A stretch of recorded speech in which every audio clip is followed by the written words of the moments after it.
Joan Esposito. Live, local, and progressive. Filling in today for Joan, radio personality and author Turi Ryder.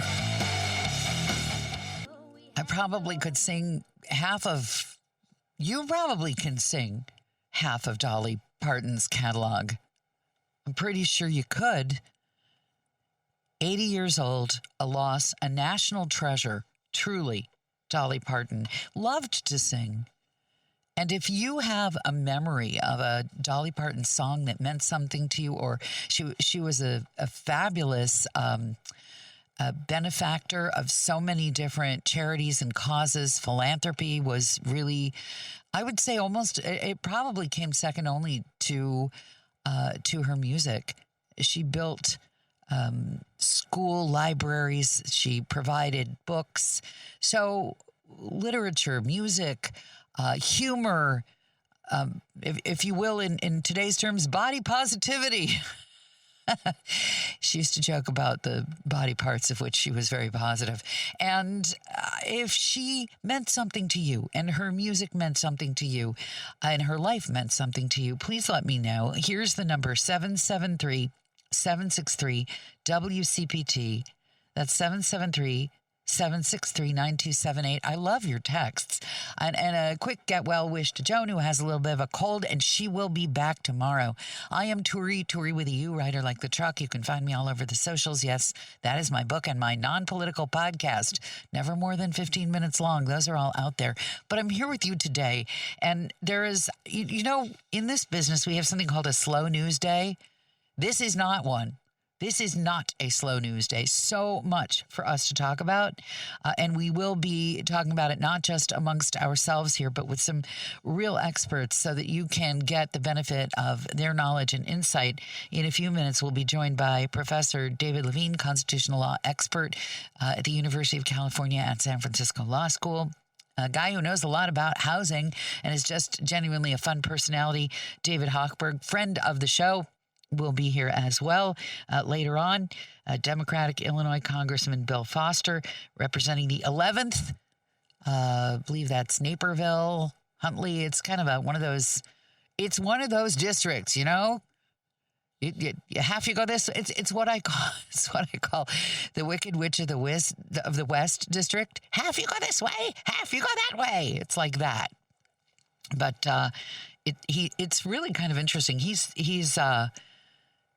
is the, I believe, second advanced science degree holder that we have elected from DuPage County, and I door knocked for the other one. So it's kind of nice to see voices of reason. So we'll be asking him to put on his science hat a little bit today and talk about some of the latest scientific indignities.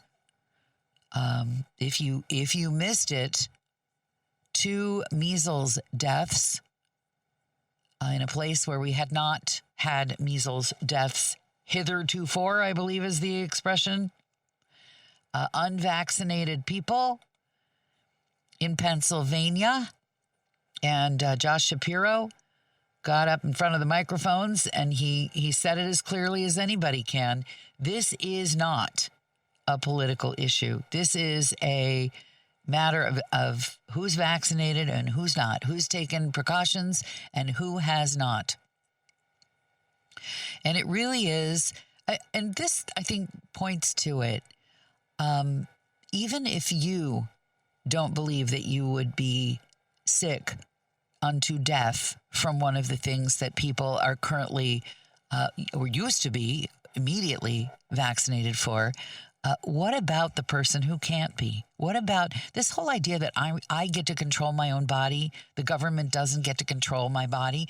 The government controls your body all kinds of ways. The government says you can't drive a vehicle on a public road without a license. Why?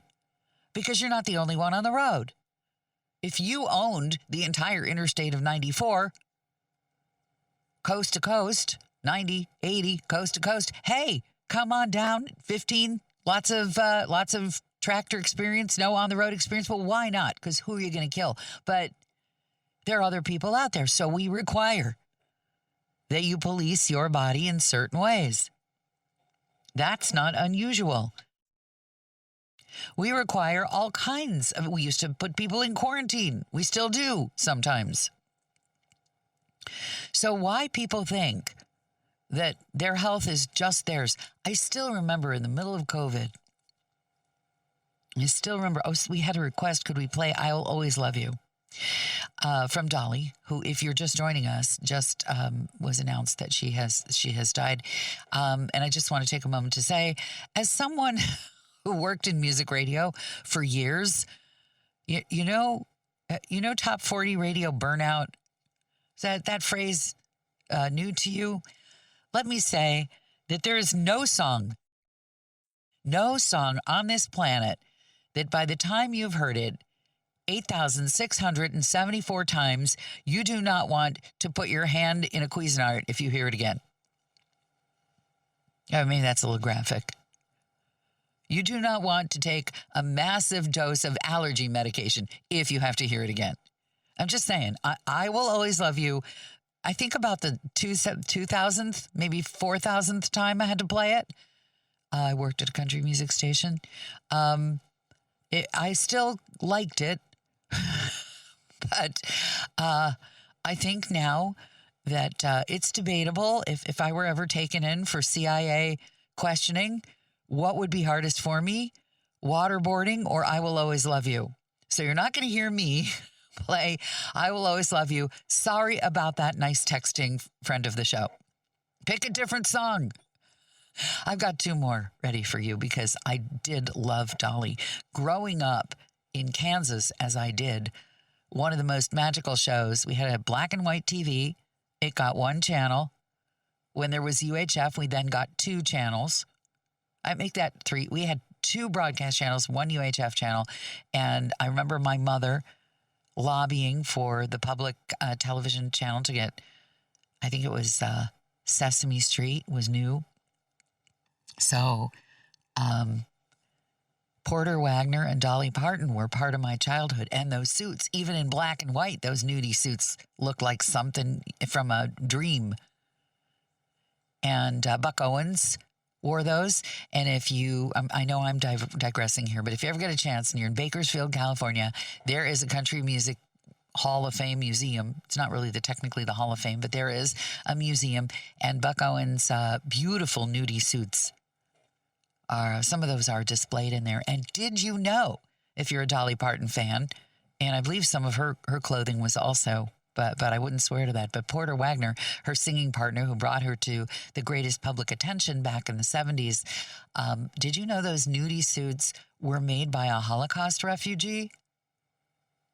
He had some long Czech name, and he worked in Hollywood, and he made those glittery suits festooned with, and if you're an alt country fan and you like the Flying Burrito Brothers, they took it as a great delight that they were able to go to Nudie's atelier, his studio, and have nudie suits made for them. Someday, by golly, I may own a nudie suit. It could happen. It could. Okay, let's check some of your texts all about Dolly. Yes, she was a national treasure. Yes, she will be missed. Jolene is a favorite. Yes, Jolene is great, and I'm not sick of it. Maybe if we can find time to squeeze that in. It's some of the songs that you hear that were written back in the day. I was just thinking about this morning. Don't age well and hold up well. But Jolene, if you go to any dating site or advice column, you will still see that there are people who meet with the younger person pursuing their mate and say, hey, could you please lay off? I got a lot at stake here. I got a marriage, I got a house, I got kids. That theme. And if you've ever lived that theme, okay, would you like a true confession? I'll give you a true confession. I was working in the business, and there was a guy working with my radio station, and he started following me around with a great deal of attention. And it's a Jolene moment where you look at the person and say, you're really a nice guy, and I know this isn't your character, and I know that you have a wife and two kids in high school. Would you please go home? And you would hope, and this was someone who could have done a lot for my working career, but you would hope that someone would do the same for you. And I think that's one of the reasons why Jolene is such an amazing treasure of a song. So thanks for pointing that out.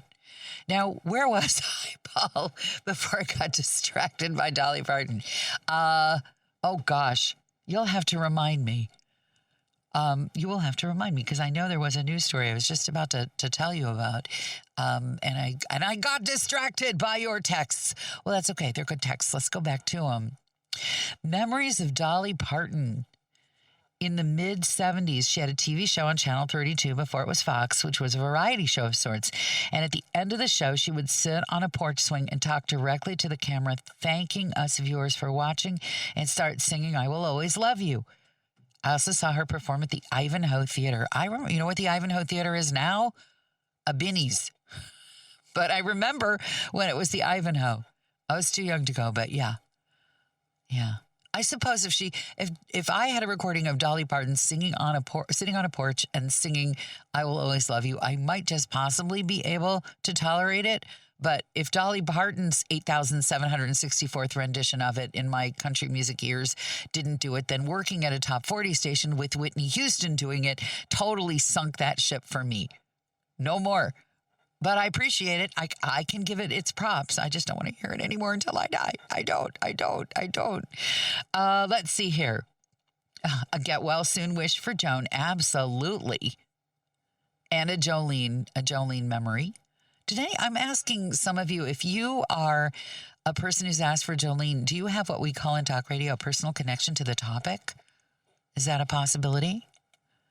Nancy says, I cry for Dolly and I cried for Olivia Newton-John. Two voices. Different voices, but unique each in their own ways. It's 17 minutes after 2 o'clock. Paul Chavarri's at the controls. I'm Turi Ryder. In a moment, Professor David Levine on the latest constitutional indignity. Why? Because this is live, local, and progressive, the Joan Esposito Show, with me, Turi Ryder, filling in. This is WCPT 820, where facts matter. Joan Esposito. Live, local, and progressive. Filling in today for Joan, radio personality and author Turi Ryder. 'Tis true. I am in for Joan on Live, Local, and Progressive, but the good news for you, Joan fans and devotees, is she will be back tomorrow. She's just a little under the weather, and tomorrow with Joan as guests, retired Army Major General Randy Manner, former acting vice chair of the National Guard Bureau and member of National Security Leaders for America, Suzanne Chode, professor of political science at North Central College, and David Orr. He used to be my alderperson. He's the former Cook County clerk and, as mentioned, former Chicago alder and founder of Good Government Illinois. And if that seems like a lot, that's because we give you a lot. We're like one of those restaurants here at WCPT where it's really great food and in big portions. Thanks also for your texts about Dolly. And you know when I'm going to remember what I was going to talk about? It's going to come to me at 3 o'clock in the morning. That's when I will remember. So, and I am going to try not to be offended by the person who says, just give up talk for today and play Dolly all day. You know what? Dolly's so great. I am not offended. I'm not. But I have picked out a couple of good treasures for you from her catalog and she sang with everybody. Linda Ronstadt, Emmylou Harris, her sister. Did you know she had a sister who sang? Now, we could go deep on Dolly. We could. But we're going to go deep on some constitutional stuff. David Levine will be joining us. I am not seeing him on my panel of callers here, Paul.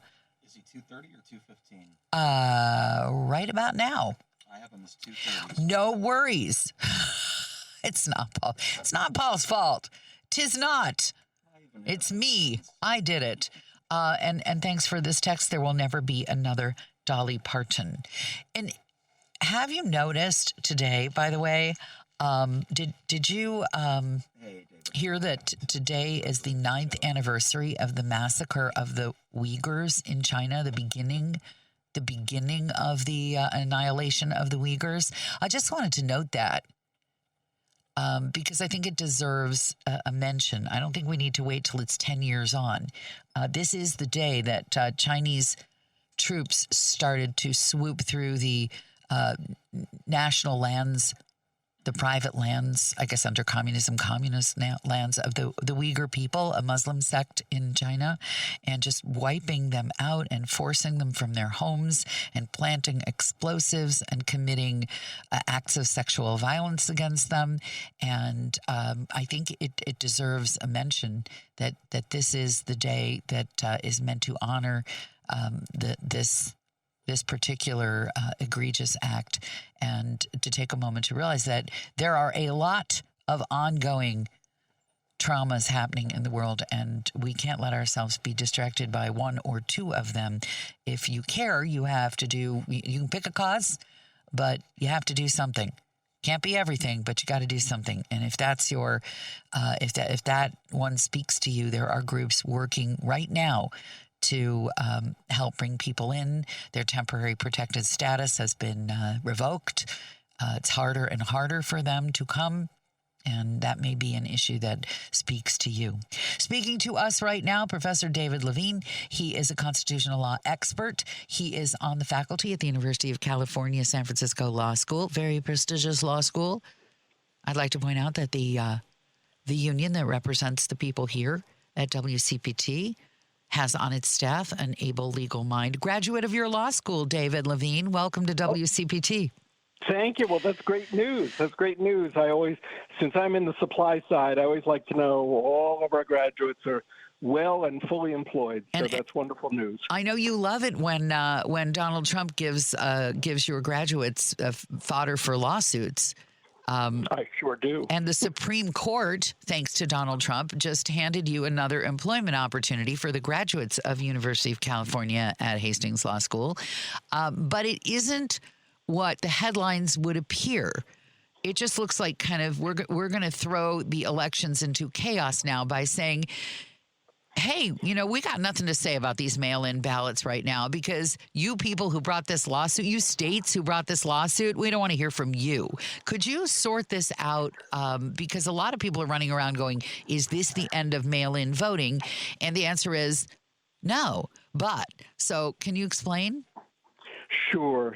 All right. Let's go back a few months. So the president issued an executive order directing a couple of things. One is the post office was supposed to create rules regarding details of mail-in ballots to make sure they were going to the right people.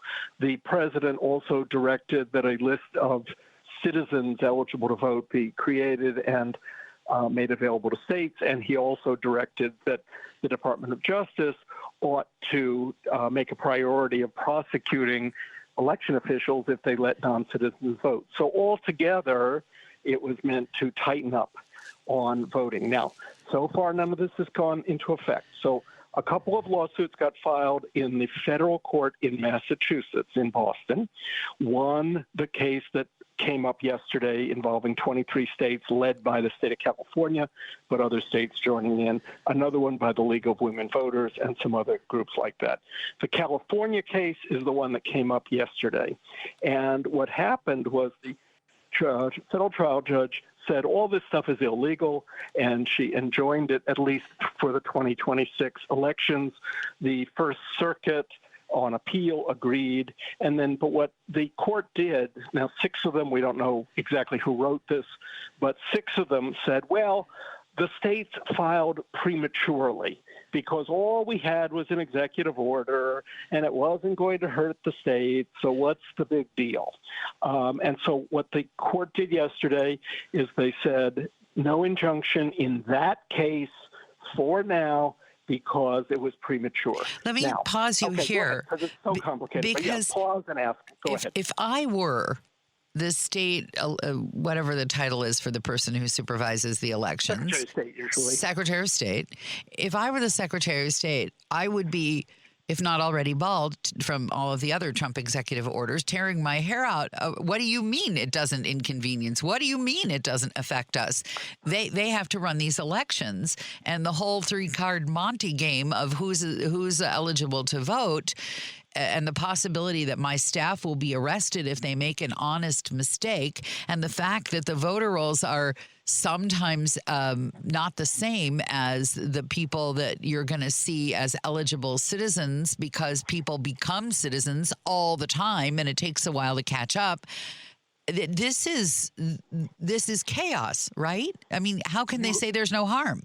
Turi, you have 3 votes on the Supreme Court for that position, but only 3. Jackson, Sotomayor, and Kagan 100% agree with you and pointed all of this out about what folly this is to say, what are you talking about, no harm?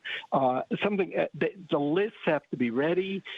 Mail-in ballots in some states are going out within a couple weeks. Ballots going overseas to people in uniform are going out very soon. The cost of the envelopes that might meet these requirements of the post office, if that goes into effect, all of these things. So it's crazy to say there was no harm. And then there's one more thing that's crazy, is that one of the premise of this decision yesterday was that if you measure what was going on at the time of when the suit was filed, it was premature. But what it ignores is that on Friday, the post office issued the final regulations. And that puts a whole different color on this. It's no longer so theoretical. So the states are just going to turn around and go right back to that judge and say, okay, now that these have been issued, now the regs have been issued, will you please enjoin them? I hate to say this, but they get to go to the Supreme Court and say that commercial. Can you hear us now? I mean, do they literally get to... I can go back. Yeah, that's what's going to happen, is that we're going to go to the district court in Massachusetts. She presumably is going to issue an order enjoining the order with respect to the post, at least with respect to the post office. Can you sketch out what is that exact order from the post office as we understand it now? Okay. It basically tracks what the executive order said, which is you need to have a method for the post office to assure itself that mail-in ballots are going to eligible voters and are coming back from eligible voters, and that in order to do that, the ballot envelopes have to be marked in a particular way so they can be read properly by the post office. Now, I think that is a recipe for chaos. Yeah, what particular way? I mean, do you have to have your dog's paw print on it? What is a particular way? What do they mean? Well, using a barcode so that, let's say you get, let's say you vote by mail, okay? Which I do sometimes and will be doing this November. All right, but let's say you automatic, like we get automatic in California. We're automatically getting paper ballots by mail. But let's take you saying, okay, you have signed up for ballot by mail, and the Cook County registrar has created your ballot, and it's ready to go, and it goes to the post office, and the post office reads it. And your name doesn't pop up on their list. What they're supposed to do is not deliver that ballot. No. Send it back, return to sender. And then you're wondering, where's my ballot? And then on the flip side, it would be that when you return it, if you don't show up properly on the list, they won't deliver it. So on the back end, what I'm recommending to people now is, at least here in California, there are county-run ballot boxes, yes, and you can drop off the ballot directly. And so that no matter, given all the confusion... So the post office never gets a look at it if you drop it off directly? At least in the one way, right? So that's 50%. Yeah, 50% of the vulnerability is erased. But, God love the post office. They do a lot. They really do. But would the person who's never, would the masses of people who have never had the post office misdeliver, not deliver, misfile, missort a letter or package to you, would you like to meet in a Hyundai parked outside the radio station, all of y'all? Because it's everybody. Everybody has had. Of course. Right. Of course, stuff happens, and there'll be delay if you have to run the ballot through a separate sorting procedure, right? Let's say, because I don't know how the post office would even purport to do this, and to do it in 60 or 70 days. But let's say you have to run the ballots through not only to get it so that you get a mark on it saying where the letter is supposed to go, but it's read against this database that may or may not be perfect. If you take an extra 10 seconds, 30 seconds, whatever it is, to run that envelope through in both directions, and you're talking about millions and millions and millions of ballots across the country that are mailed now. It's just a recipe for complete chaos. So I assume, this is why I say, I think the federal district judge in Massachusetts, either in the League of Women's Voters case and or a renewed case, California versus Trump, she's going to say, at least for the 2026 election, this is impossible. This is too much of a recipe for chaos. This is beyond the power of the president, et cetera. And then it can go up to the First Circuit. And then, as you said, it can be, somebody can be knocking on the door again of the Supreme Court saying, hey, how about now? Would you like to talk about this now, ladies and gentlemen? So if the lower court puts a stay or an injunction on now because they have standing, this judge will rule, Correct. Then the secretaries of state will not. That will be all they need to go, okay, not this time, folks, right? Well, except the administration can go to the appeal First Circuit, to the right. They go across the street. Right. The Boston Federal District Courthouse is on one side of town. How convenient. And the First Circuit is across. Right? How convenient. Just like in downtown Chicago, it's the same thing. Yes. Northern District and the Seventh Circuit are basically side by side. And then let's say the First Circuit says, no, the district judge is right. Well, then you're going to run to Washington. Now, guess who the circuit judge is? This is a nice little twist. The circuit justice for the First Circuit for Massachusetts is Ketanji Jackson Brown. And so she may slow roll it a little bit. Brown Jackson, Ketanji Brown Jackson. Pardon me. That's okay. Yes, you were 100% right. So she may, we'll set a schedule for briefing, but she ultimately will have to turn it over to the court together. But given what she wrote yesterday, she wrote just a barn burner explaining what a mess. Oh, pick out a few choice phrases, because I read it and I thought it was pretty darn. I thought it was spicy. I did. Right. Well, I mean, chaos is the least of it, right? About what is going on, and she's saying to the majority of the Supreme Court, you're closing your eyes to the reality of this. So that one of the things, for example, is this notion that there's going to be a list of eligible voters offered to the states from the federal government that may or may not be perfect, and that then the very next section of the order, so it's 2A and 2B, so they're kind of linked. 2B is, by the way, Department of Justice, start prosecuting people who allow non-citizens to vote. So what else are you supposed to take from that? But if you don't use the federal approved list, you're going to be prosecuted if a mistake happens. Do you happen to know whether any red states are protesting this? Because they've got a lot of rural, Trump country. Iowa, they've got a lot of people who typically vote Republican.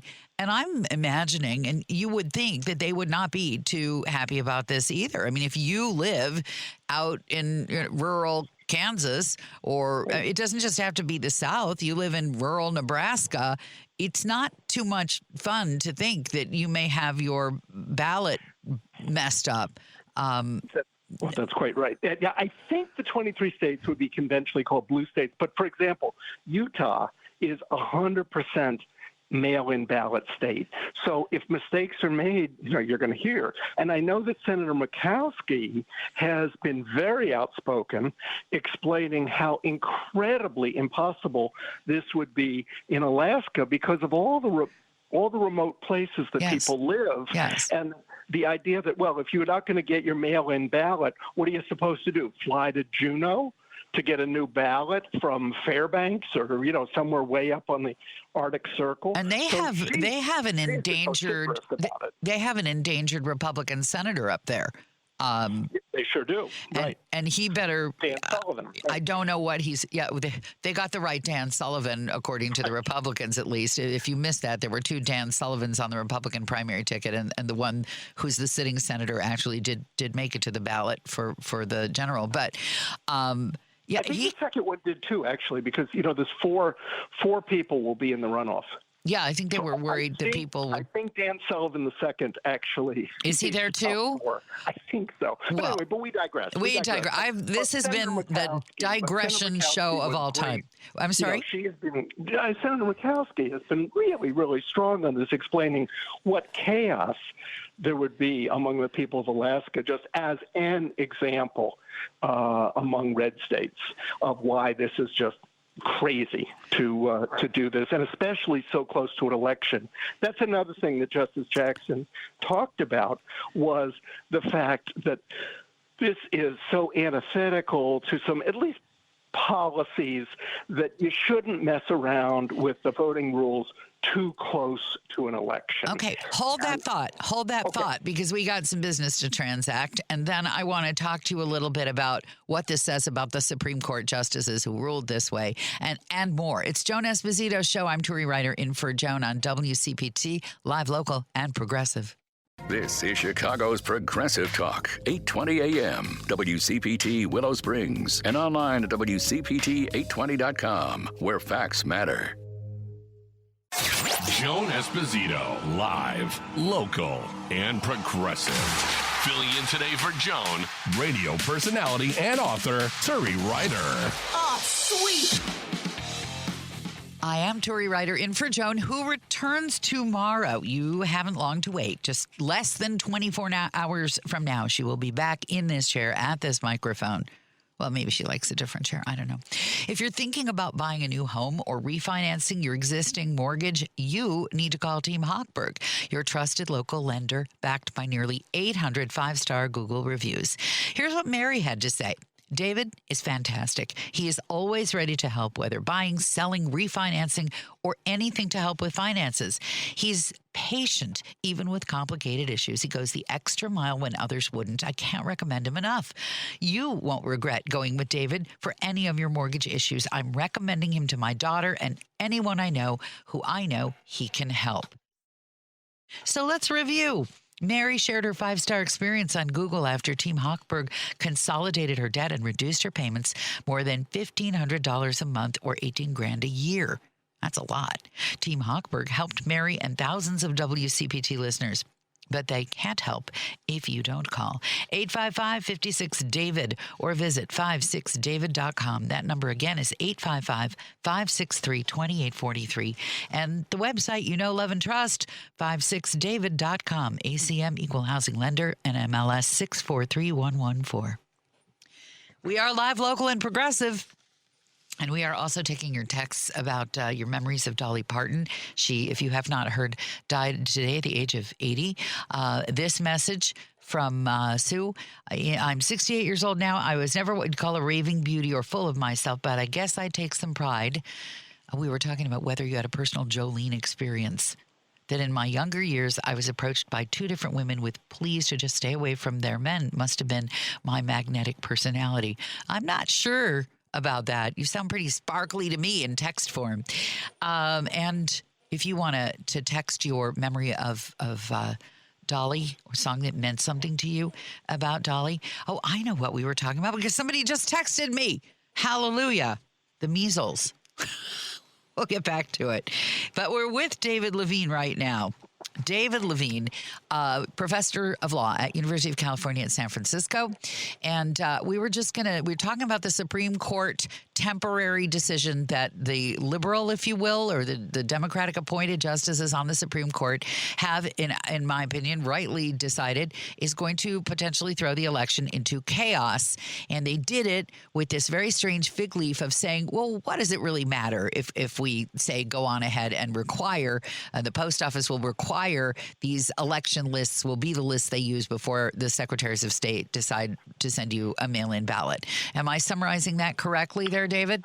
I'm going to take issue a little bit with you, Tori. Okay. Because what the court said was, because the regulations were not final at the time the states started to sue, it was premature. Jump the gun. They couldn't say there was an injury. But now that the regs are final, now those states can just come right back and say, okay, now we're under the gun.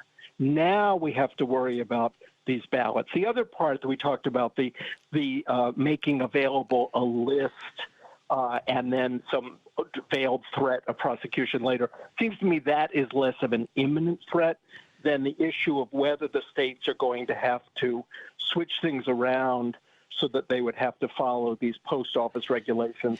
That's the part that's now going to be front and center.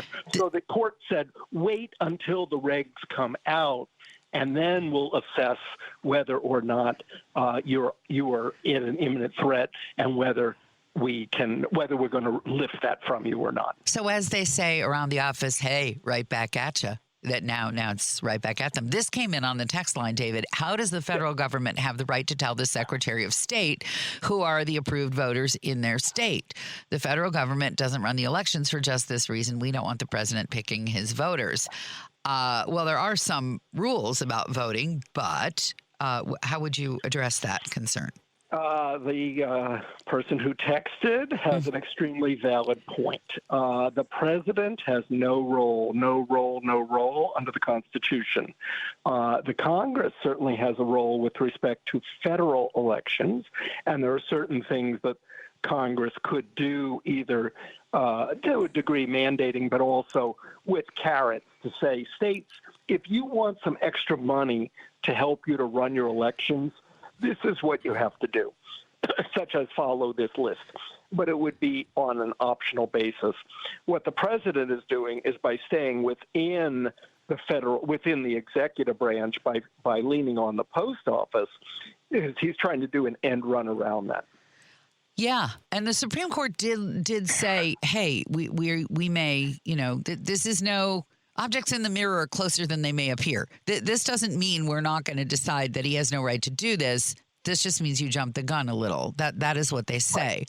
But That's right. Now, it may be something like, remember last year or the year before when the Supreme Court divided up the question of birthright citizenship. Yes. And Same. one was the issue of nationwide injunctions versus birthright on the merits. And Right. it may be that language in the opinion yesterday, one of the quotes is, time will tell from the majority. I hate when they do that. And by the way, the statewide injunction thing has not been any picnic for the courts either, because now you have to have a suit from every single state, if I understand it correctly.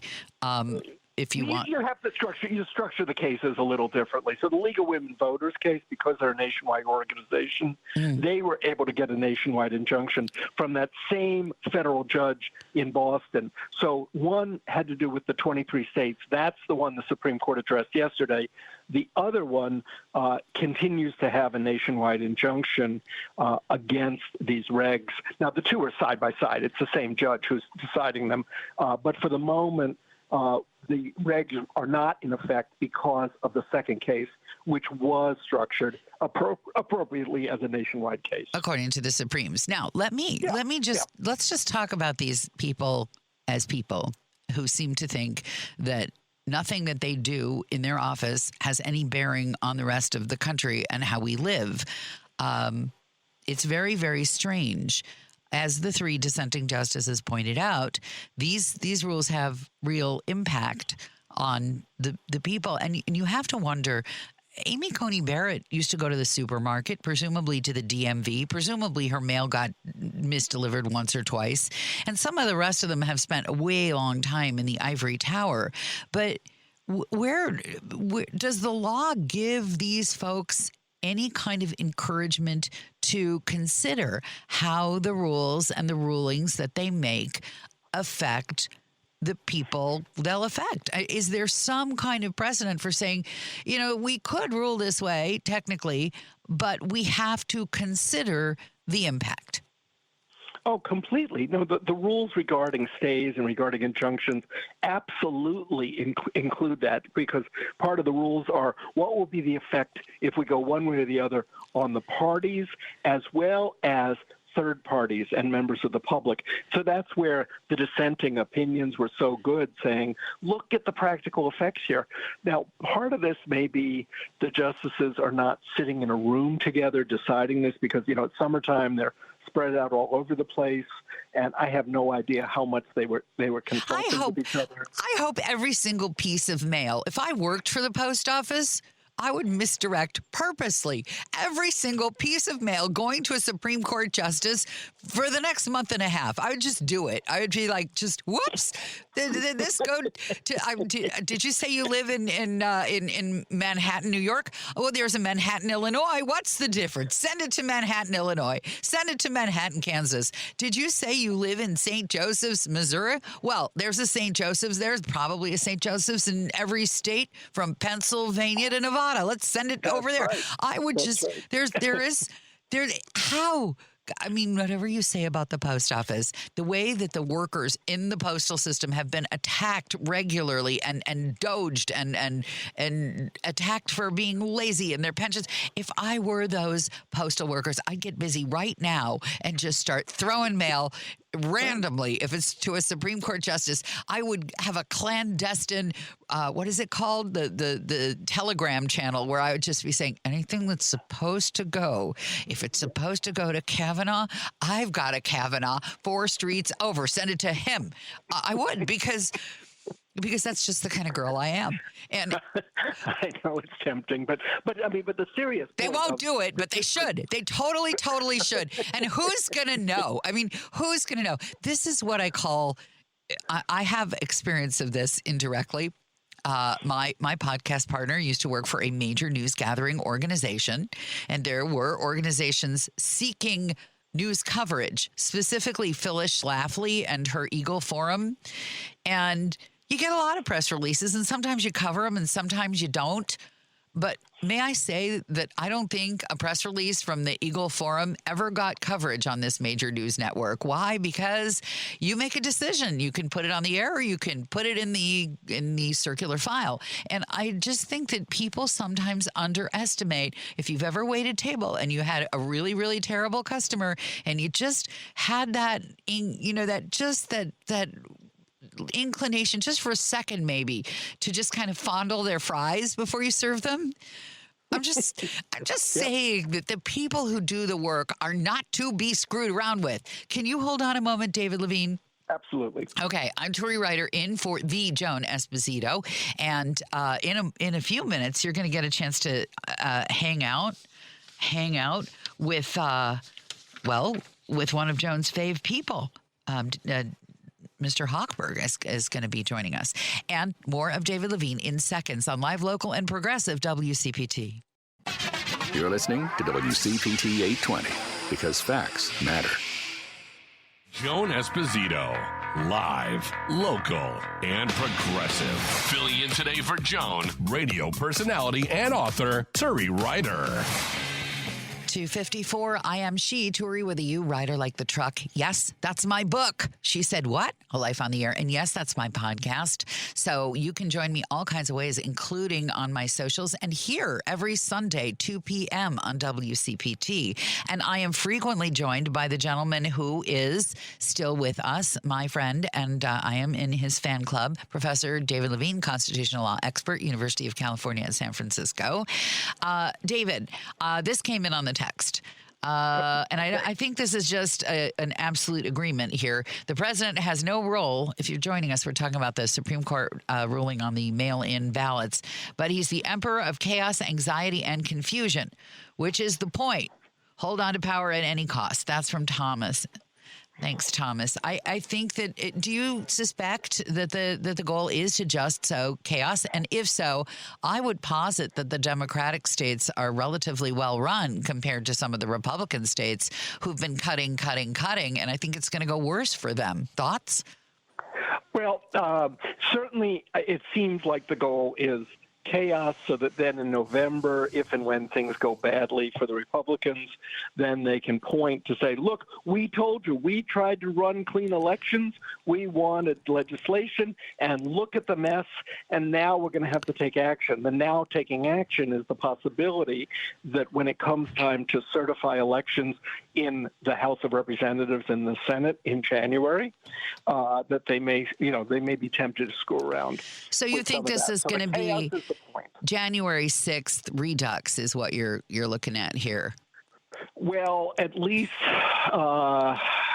with Mike Johnson at the helm, I don't know if we need to have storming the Capitol, but that maybe some dirty work ends up being done inside. I mean, that's what I'm worried about, is that they'll be able to just clutch their pearls and say, we told you, and more in sorrow than in anger, we have to take drastic measures to make sure that everything has been done properly. And of course, it'll all be nonsense.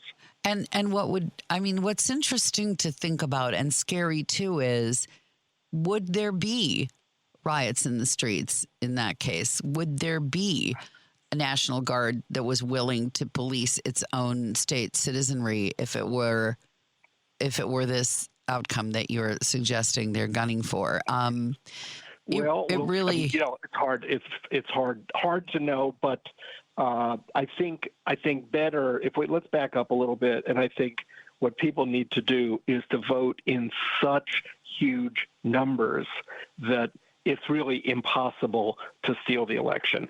That if the results are so overwhelming, then it's really hard for people to buckle. If you think of it last time around, when in 2000, when you had really 7 states, the president tried to push in 7 different places, and you had Republican secretaries of state standing. Not on my ground. watch. They were saying we have 1 minute left, but I wondered, because you're in California, can you give just 30 seconds on the city council in the town that's down the coast from you, where they recalled the entire city council and the city council refused to leave?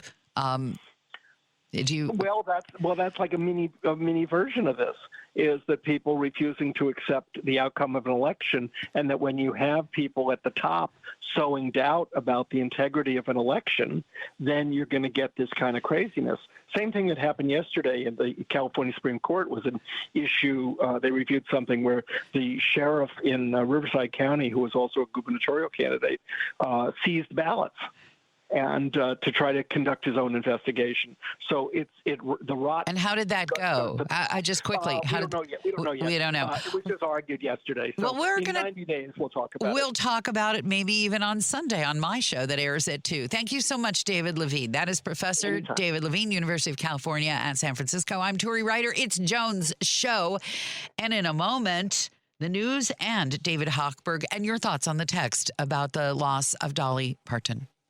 You're the only voice of reason on the radio. You give me hope. Having listened to you every day. Thank you for your clear insight. Always felt a little bit smarter. I listen to you every single day. I keep coming back to this station, and thank you for what you do. On WCPT 820, Chicago's Progressive Talk.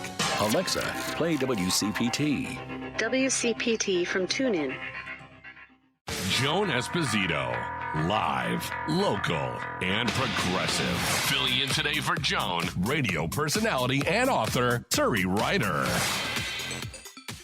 I can't take it. I just can't take it. It's mortifying.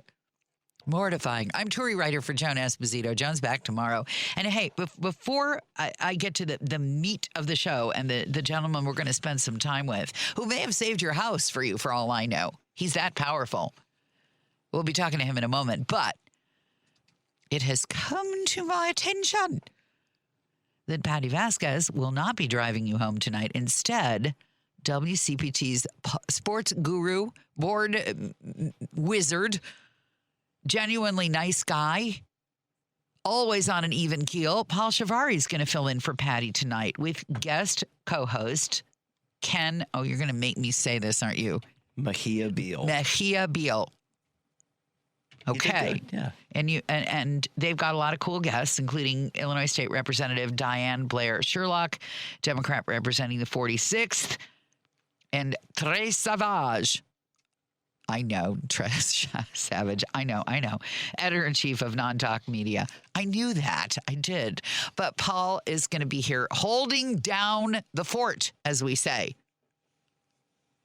Or, you could consider him, if that BS ballroom were already constructed, he would be the guy on the top commanding the drones. He'd be the drone commander. He is going to be the commander of this shift in about 2 hours from now. So, is that a good enough build-up, Paul? I think so, You feel like I've gotten the crowd ready for you? I think you lied to them about me being a wizard, a guru, and a nice guy. If my lips are moving, you know I'm lying. That's how this show works.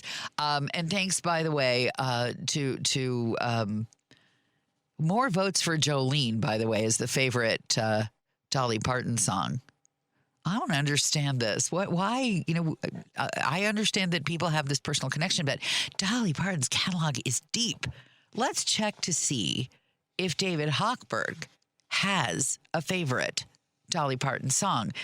Welcome, Mr. Hochberg, to Joan's show here. I'm just temporarily here, although I'm permanently Turi Ryder, so welcome.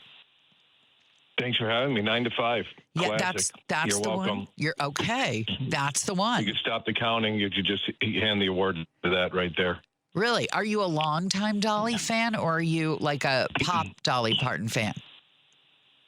No, I feel bad that she's passed away. She was great talent. I enjoyed her.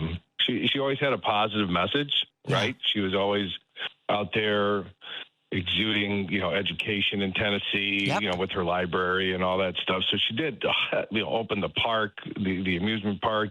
I remember during the floods a couple of years ago, was it last year? Whenever they had those storms, she was writing checks to people in the areas hardest hit. I mean, she was amazing. She was a legend. Force for good in the world. She absolutely was. She really, really was, and so talented. And gave the lie to that whole thing of like, if you're cute and glamorous, you can't be smart and talented. That she just broke that stereotype right in pieces.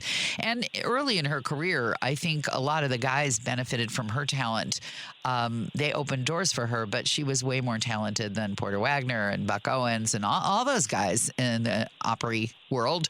And they finally had to just take a seat and acknowledge, because there was no way to pretend that she just didn't blaze a trail in every way. And she sang with everybody. She sang with rock stars and pop stars. And some of my favorite work she did was with Emmylou and Linda Ronstadt. She had a trio with them. They were three people who loved singing, and the younger women just worshipped her. And you sort of thought she'd be around forever and ever. Amen. And she had so, as you correctly point out, so many projects that benefited her particular region. And she used to make this joke that was, it was a sad joke. In the time that she made it, she used to say that where she came from, a virgin was any woman who could run faster than her uncles and brothers. But her uncle. But it's funny, and yet she did so much for women and women's education and scholarships for women to go and get advanced training and scholarships to give them careers so that they could build lives. And she was really attuned to the economy of the place where she came from. Although she had houses all over, she always came home and spent time in her native land. One of the reasons that I chose "Oh Canada" for the intro music today, I know you know that it's game on now, and it's not a game between the U.S. and Canada. And your business with interest rates and your business in refinancing, are you anticipating that you're going to be getting some fallout in, say, home equity lines when people want to do a project and they go to Home Depot and they find that the price of the lumber has just gone up for 50%? And is this something that you're calculating and factoring in? No, I've just been, listen, it's just been a calamity of stupid since January of 2025 with this asshat and these clowns in the White House. I just, and his entire economic team, what they're doing to start wars with economic wars and real wars with the entire world makes absolutely no sense to me. You know who owns our treasuries? Go ahead. Foreign countries. Yeah, they bought our foreign countries. They buy our loans. They buy our debt. Well, they buy our debt and they trade with U.S. dollars. And when you go out there and you put their testicles in a blender and you absolutely crush them every single chance you get, they're basically going to say, you know what, we don't need U.S. treasuries. And you know what happens when we don't, when foreign countries and our friends, that used to be our friends until we start, obliterating them, like we have been, don't buy U.S. treasuries? It creates less of a demand of U.S. treasuries. So we have to pay a higher yield in order to get investors to attract to buy our treasuries, which drives up interest rates. It's really that simple. So I don't understand what in God's name that we've been doing since January I'm sorry, since Liberation Day. Oh, yeah. When the mortgage rates, hold on, it gets better. When mortgage rates were in the fives on Liberation Day in April of 2025, we were on a nice glide plane into the mid to low fives that would have freed up billions of dollars of liquidity. Yeah, and people would have sold their houses. I mean, people would have been willing to sell their house. They would have refinanced. Yeah. They would have refinanced their houses. They would have paid off debt. They would have put more money into the economy. They would have went and built more houses. It's just stupid. It's really amazing. And on paper, some of these guys, if you have a kid or know somebody who went through an Ivy League school, you used to feel like, hey, my kid's pretty accomplished. My kid's pretty smart. But these guys, and they're all guys, wrecking the economy. I give Christine Noem some credit for wrecking things also, but she's gone now. These guys, on paper, you'd think they'd be smarter than this, but all they seem to care about is pleasing the boss. So we've seen 25% of the iceberg of the loot that they're hauling out of D.C. from Trump's buddies and cronies and crypto bros. But can you just imagine what they're funneling to their kids and their kids' businesses just so that they can remain there with the tap turned on and all the dirty money going straight to them? And you sort of have to wonder, is there any point ever where any of these guys, well, let me back up. If you went deliberately looking for people with no morals or scruples at all, and you had some sort of interview process, that's what Donald Trump excels at. Interviewing and hiring people with zero scruples, zero morals, zero ability to say no to anything that's going to benefit them in even the slightest way. And I don't know who's raising these people. Didn't they have mothers who said, sweetheart, it's not just about you. You need to consider, where do these men come from? Who made them? Who built them? How come there are so many of them? And why didn't I realize that there were so many of them before? That's my rant. No, it was a very good rant. You did it all in two breaths. That was pretty impressive. So here, Howard Lutnick, right? The head schmuck in charge there of commerce. I put a tweet out, the other day when it was all going sideways, and they said that he got involved and he didn't like something and absolutely torpedoed it. And the bottom line is, he didn't get a big enough cut. I mean, if you want to talk about what's going on, look at Howard Lutnick around everything. Okay, he didn't get what he wanted out of the Canadian deal. This is just me saying personally. I'm not in the room, where all the nonsense is happening. But I'm just saying that why did this fall apart? Why are we going after Canada? Right? I hope they shut the electric off to Maine.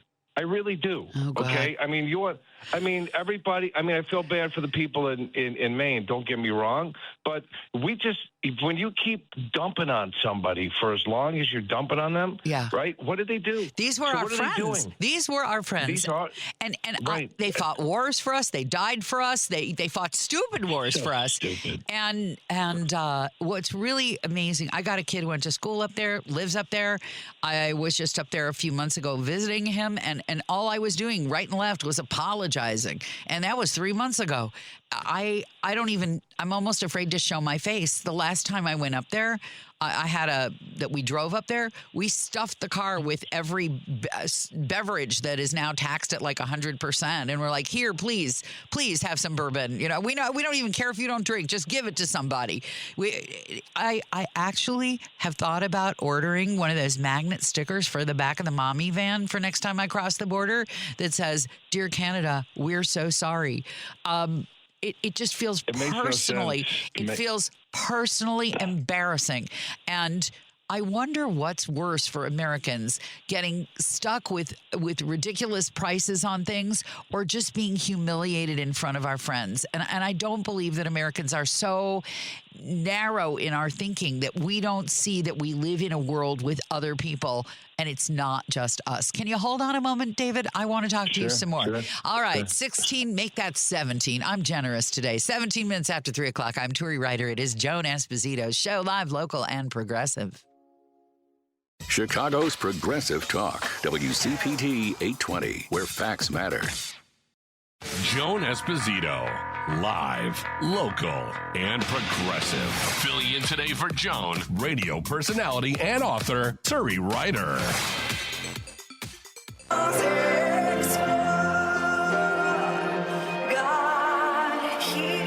We're just saluting Canada today. I actually went to religious services in Canada, and it was Canada Day. And at the end of religious services, the whole congregation stood up and sang, "Oh, Canada." And I was like, I got to learn the words to this. If my kid's going to live up here, I got to learn all the words.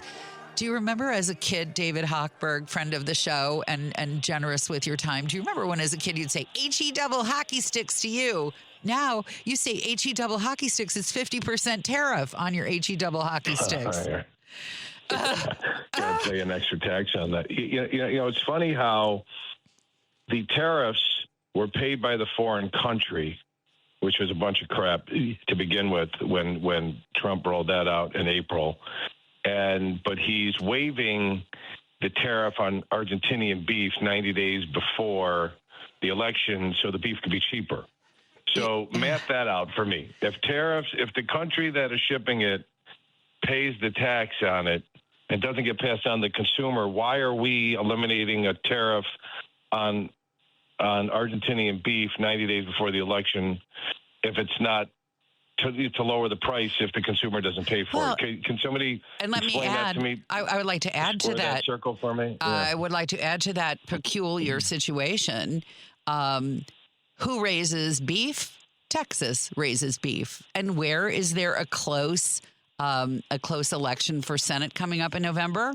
Can you say James Tallarico?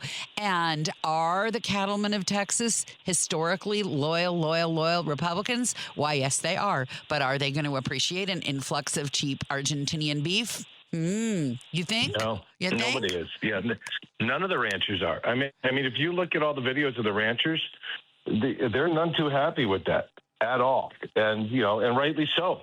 Right? It's going to lower their products cost. Right? It's going to lower their products price they can get at the market. And it's going to cost them, millions of dollars in lost revenue when they go to sell their beef. It's like there's no master plan. Right? It's ready, fire, aim. With this administration, I don't understand what's going on. It used to be ready, fire, aim, but we're about to run out of weaponry, so then it'll be darts. Good point. It'll be darts. Good point. I'm having so much fun. I'm glad you're here, David Hochberg. If you're wondering, on the Joan Esposito show, who is that masked and brilliant man? That's friend of the show, David Hochberg, from whom, by the way, you should seek out whatever financial services you need, because he is a loyal friend of the show and this radio station. And I'm Turi with you, Ryder, usually here on Sundays and whenever they need me. So here I am. And to the person who texted and thinks I'm Patty Vasquez, thanks, I'm honored. But Paul Chivari's in for Patty at 5 o'clock today to drive you home. So I think we've tidied up that.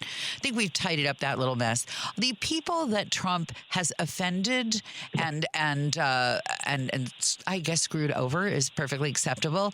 The list of people continues to grow. And just when you think there's nobody else he can't betray, hack off, steal from, he finds somebody else. I wonder, do you remember, you may be old enough to remember, do you remember Richard Nixon's enemies list and how outraged people were that the president of the United States kept an enemies list? Do you remember this at all? Yeah, I was 7 years old, but yeah, I'm a history guy, so I remember learning from it in history class. Junior high school, and I had a girlfriend whose father was the editor-in-chief of, I believe, the Chicago Daily News, and he was so proud to be on Nixon's enemies list that he framed the list and highlighted his name on it and put it on the wall of his house. But it used to be that this kind of personal ransacking, I don't think we've seen this since Henry VIII, where you just, the state is me and whatever I say goes, and from his vice president, the Pope is wrong, and children go in cages. And while we're at it, do you remember during the last election, like I know that Republican people are not stupid, but most people are not like us, David. They don't pay close attention unless something hits them in one of three areas: home, health, pocketbook. Finance. Those are the three. Yeah. Home, health, pocketbook. So health, we're already falling apart from measles, but no one will believe it until somebody in their kids' preschool makes everybody sick and somebody, God help us, and God forbid, dies. And nobody's going to, until they want a treatment. Did you notice, by the way, that Natalie Harp, we've heard a lot about Natalie Harp, she credits Donald Trump with rushing an innovative treatment for her bone cancer that she claims saved her life. What do you suppose Health and Human Services Kennedy Jr. would think of rushing an innovative cure for cancer to market? What do you suppose he would have to say about that? Well, you know what? He'd probably poo-poo it. And you know what I find funny? Because I got a bunch of MAGA friends, right? And I'm friends with them. It doesn't matter to me. We poke fun at each other. And they're like, did you get stuck? Did you get the jab? Vaccination? The jab, they call it. The jab. I go, yeah, I did. They're like, oh my God. I'm like, who was behind it and who took the credit for it? You're, President Trump. I'm like, why, he saved millions of lives. Oh, they made us poison us and they made us put this in. I'm like, nobody made you do anything. If you didn't want it, you didn't have to take it. Well, we had to wear masks. And like, yeah, if you want to enter public, some public buildings, a lot of people didn't wear masks. They didn't get arrested or anything. I'm like, I just think that if they're not, if they're really that opposed to masks, they should tap their surgeon on the shoulder and say, hey, when you take my kid's appendix out, you don't have to wear a mask. In fact, don't even wash your hands. It's all BS, all this science. In fact, next hour, we're going to talk to one of two DuPage County Democrats. I never thought I'd say this in Congress, both scientists. And we're going to talk to one of them in the next hour. Now, the other thing that is one of those strange, whichever way works for me, which seems to be the philosophy of the White House, whatever works for me, the whole campaign issue of the price of eggs, which, of course, was avian flu and had nothing to do with Joe Biden. But now all of a sudden he wants to claim that he can magically wave some Jiminy Cricket wand and the price of beef goes up or the price of beef comes down or the price of gas goes up or the price of gas goes down. And all of a sudden, before it was his voters, the voters blame Joe Biden, but now the Republican voters, they're willing to blame anybody but Donald Trump. And here's Donald Trump, weirdly, trying to take credit when things go right and trying to say it has nothing to do with him when things go wrong. I can't imagine there's a Republican voter out there who isn't just kind of spinning like some cartoon character where you get hit with an anvil by Wile E. Coyote's Roadrunner and the little birds sing over your head. How can they not be completely baffled by this? Well, here's their response. Because again, I get into tweet battles with my text battles. There was a guy who went crazy. It was on the internet, saying all the billionaires are getting money and this, and Trump wants our support. I'm like, and all I say is, what are your thoughts? And they're like, oh, I got more back on my taxes and my stock portfolio is up. And that's really all I care about. I'm like, it doesn't matter to you that he's made all these trades and he's made billions of dollars. I don't care. My stock portfolio is up 20%. That's all I care about. I'm like, and if Obama or Biden did it, your head would be spinning off like a drunken dreidel. No, it'll be worse under the Democrats and da-da-da-da-da and Hunter Biden and da-da-da-da. I'm like, since you brought up Hunter Biden, what about this? Oh, then the Democrats are going to run the elections and it's only fixed. So I say, so let me get this straight. The elections are only fair if Republicans win it. And I said, Donald Trump was president when he lost the last presidential election, 2 times, when Biden won. So you're saying the elections are rigged, but he lost when he was president, which means he was in charge of the elections. And I go, and everything was supposed to get cheaper. Let's see, inflation was at 3%, and it's greater than 3% today. It's like it was in the 4s a couple of weeks ago. I go, is 4 greater than 3? And then I just keep going down the line. And they're just like, yeah, but it'd be worse under a Democrat. I'm like, okay. I mean, there's no argument. Well, what can you say it would be worse under? Because, and now it's time for everybody's favorite daytime fun show, Pick Your Own Facts. Yeah, it's very difficult, but it can be amusing to listen to completely completely ahistoric, afactual narratives from some of these guys. I keep some of them on my social media. A lot of them, I'm embarrassed to say, are disc jockeys I worked with in my life as a top 40 jock, and some of them are talk show hosts, although they tend to read a little deeper. But it's always kind of fun to draw them out and hear their thought process. Things like, well, when I needed a new birth certificate, it was no problem. Well, clearly, you're just like everybody else. Oh, wait a minute. You're not like everybody else. Who are you like? Right. Are you sui generis, the only one of you? Or are you just, among masses? And how come other people, don't you know anybody with a narrative that is different than yours? And the scary thing, David, is that a lot of them don't know anybody who's not just like them. That's where I just kind of think we're in deep trouble. If you don't have to know anyone who's not like you, if your kids don't have to go to school with anybody who's not like you, if you don't have to work with anybody who's not like you, you can go around believing that the whole world has a stock portfolio and a Mercedes in the driveway, and that's all they care about is their stock portfolio, because they don't know anybody who isn't like them. Hold on. More in a moment. It's 3:30. I'm Turi Ryder for Joan Esposito. This is her show, Live, Local, and Progressive, where tomorrow she will be back. And you'll get a chance to hear from some really interesting people, including retired Army Major General Randy Manner, former acting vice chair of the National Guard Bureau and member of the National Security Leaders for America. That is the joy that awaits you tomorrow on the Joan Esposito Show on WCPT. This is Chicago's Progressive Talk, 820 AM, WCPT Willow Springs, and online at WCPT820.com, where facts matter. Joan Esposito, live, local, and progressive. Filling in today for Joan, radio personality and author Turi Ryder. Oh, sweet. 3:32. I am Turi Ryder, usually here on Sundays at 2. Paul Chavari often behind the controls and coming out into the light of the studio, the glare of the fancy performing lights. You'll be able to see him. You're going to do this the feed, the visual feed, so people get a look at you, Paul? Yeah. They'll unfortunately be able to see me. Well, leave that to the voters to decide, will you? Ken is the looks of the operation, so he'll be on camera too. I will. I'm holding my fire until I actually hear the show. But you will be here for Patty at 5. I'm here for Joan today. Joan's back tomorrow. We are joined by David Hochberg. You hear him sponsoring this fantastic show 5 days a week and then some. We have some text here, David, to go over. We've been talking about, we've just been kind of raving, which is, it's good to get it out. If you get it out here, the anti-Trump fury, the rage, if we get it out here, we're less likely to just honk at somebody in a crosswalk, I think. Just do it here.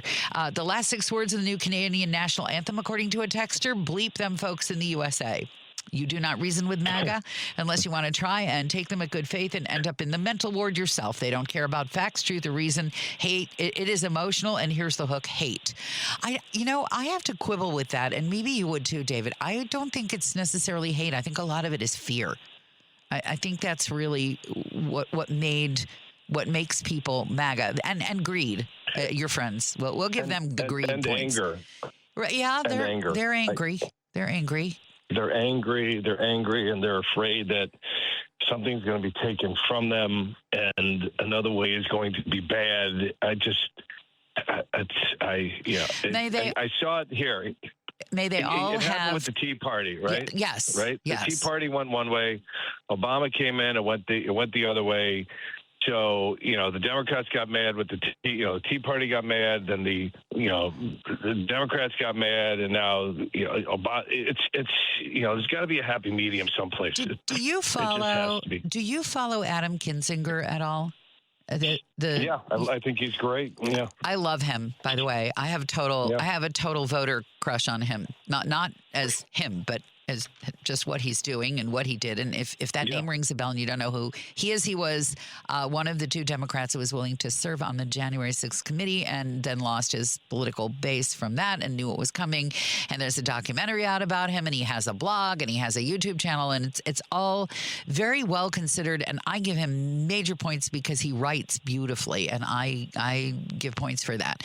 But he talked about the thing that he most regretted from his time in Washington, which was was when Boehner was in charge of the Republicans and Obama was in the White House, and there was actually a chance to hammer out a budget resolution if everybody gave something. And instead of saying, this is the way we're going to govern, we're not going to tick off our base. Well, we will. We're going to tick off our base a little bit, but we're going to do this because they sent us here to do the hard work of governing. And instead, they chickened out. And so we got this automatic budget cutting thing that, as Kinsinger pointed out, it's not governing. It's just a mathematical formula that it would be like handing a surgeon a knife and blindfolding her and saying, well, just when you feel something that feels like flesh, cut that. And that was the beginning, as you point out. The Tea Party was rising at that moment, and we are now about to face. We've put off the consequences of our actions, but we're going to get it from everywhere. Everywhere, the world hates us in ways that I couldn't even have fathomed being hated a year ago, and we did it to ourselves. And it's just astonishing that people seem to have no grasp of the consequences of their actions. When they sent Elon Musk in to doge us to death, people have no idea what the government does for them. Your buddies, your buddies with the MAGA bros, if you ask them what the government does for them, they would say, oh, I did this all by myself. And the ways that the government has supported the banking industry and the ways that the government has kept their stock portfolio afloat if they invest in certain too big to fail entities, they just completely go la, la, la, la, la with their fingers in their ears anytime you point out that the government has been propping them up for decades now. How did Elon Musk get started? Government subsidies to people to buy electric cars.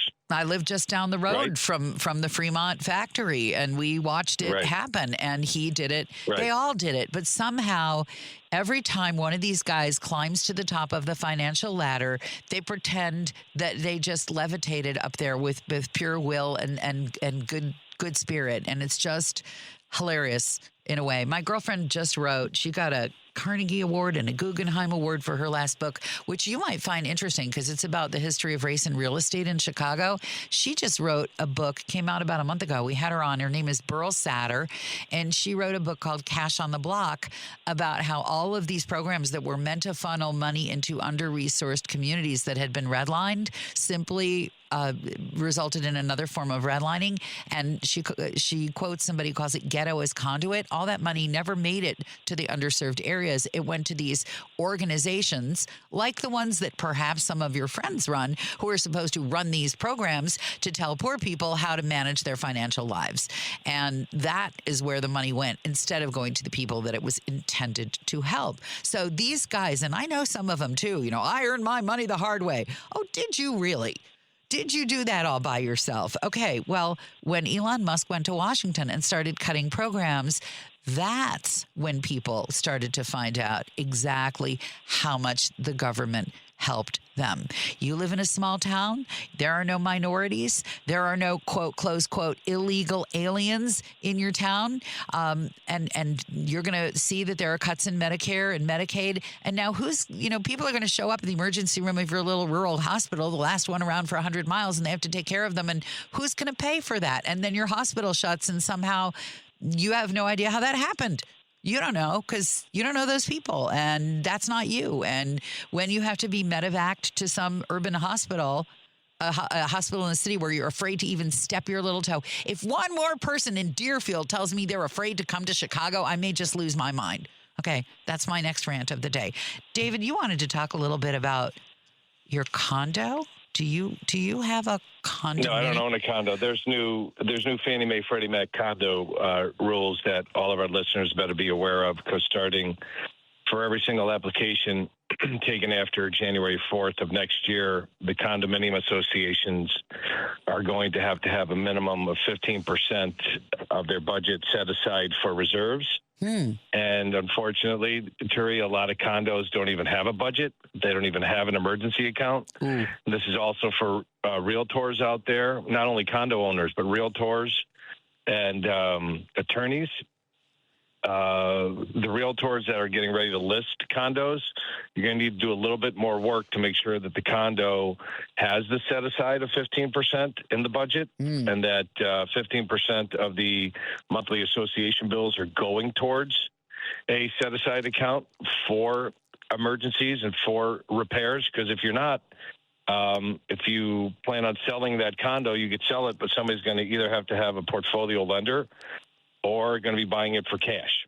So I'm not trying to scare everybody, but Fannie Freddie just dropped a rule. Does this go, well, Fannie and Freddie, it's very interesting. They're detailed they spend a lot of time in my friend's book, by the way, Fannie and Freddie, and all of these different organizations that have a finger in the pie of the housing market. There are so many of them now, it's difficult to keep track. But does this regulation go alongside the regulation that if you have more than a certain number of non-owner occupied units in your building, you also have trouble getting a mortgage?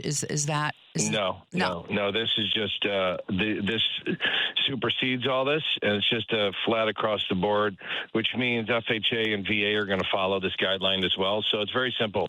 You pay $300 a month for an association dues, right? For whatever, pick $1,000 or $100, whatever it is. If your condominium association management company or self-managed board is not setting aside $15 of the $100, right? Got or $45 Absolutely. of the $300. Yep. And you're going to have to display a bank account to prove that the money's in there.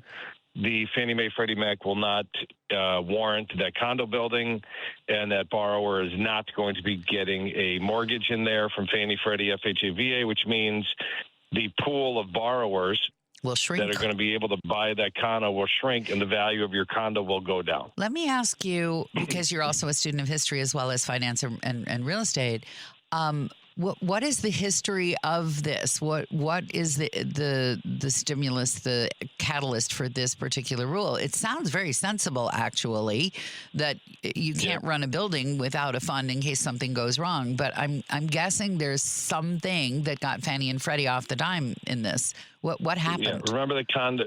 Remember that condo down in Florida that collapsed because of the seawater because they didn't do the. I do because they didn't want to pay the money to fix it when it was a little thing, and then it got worse and worse, as the ocean will do.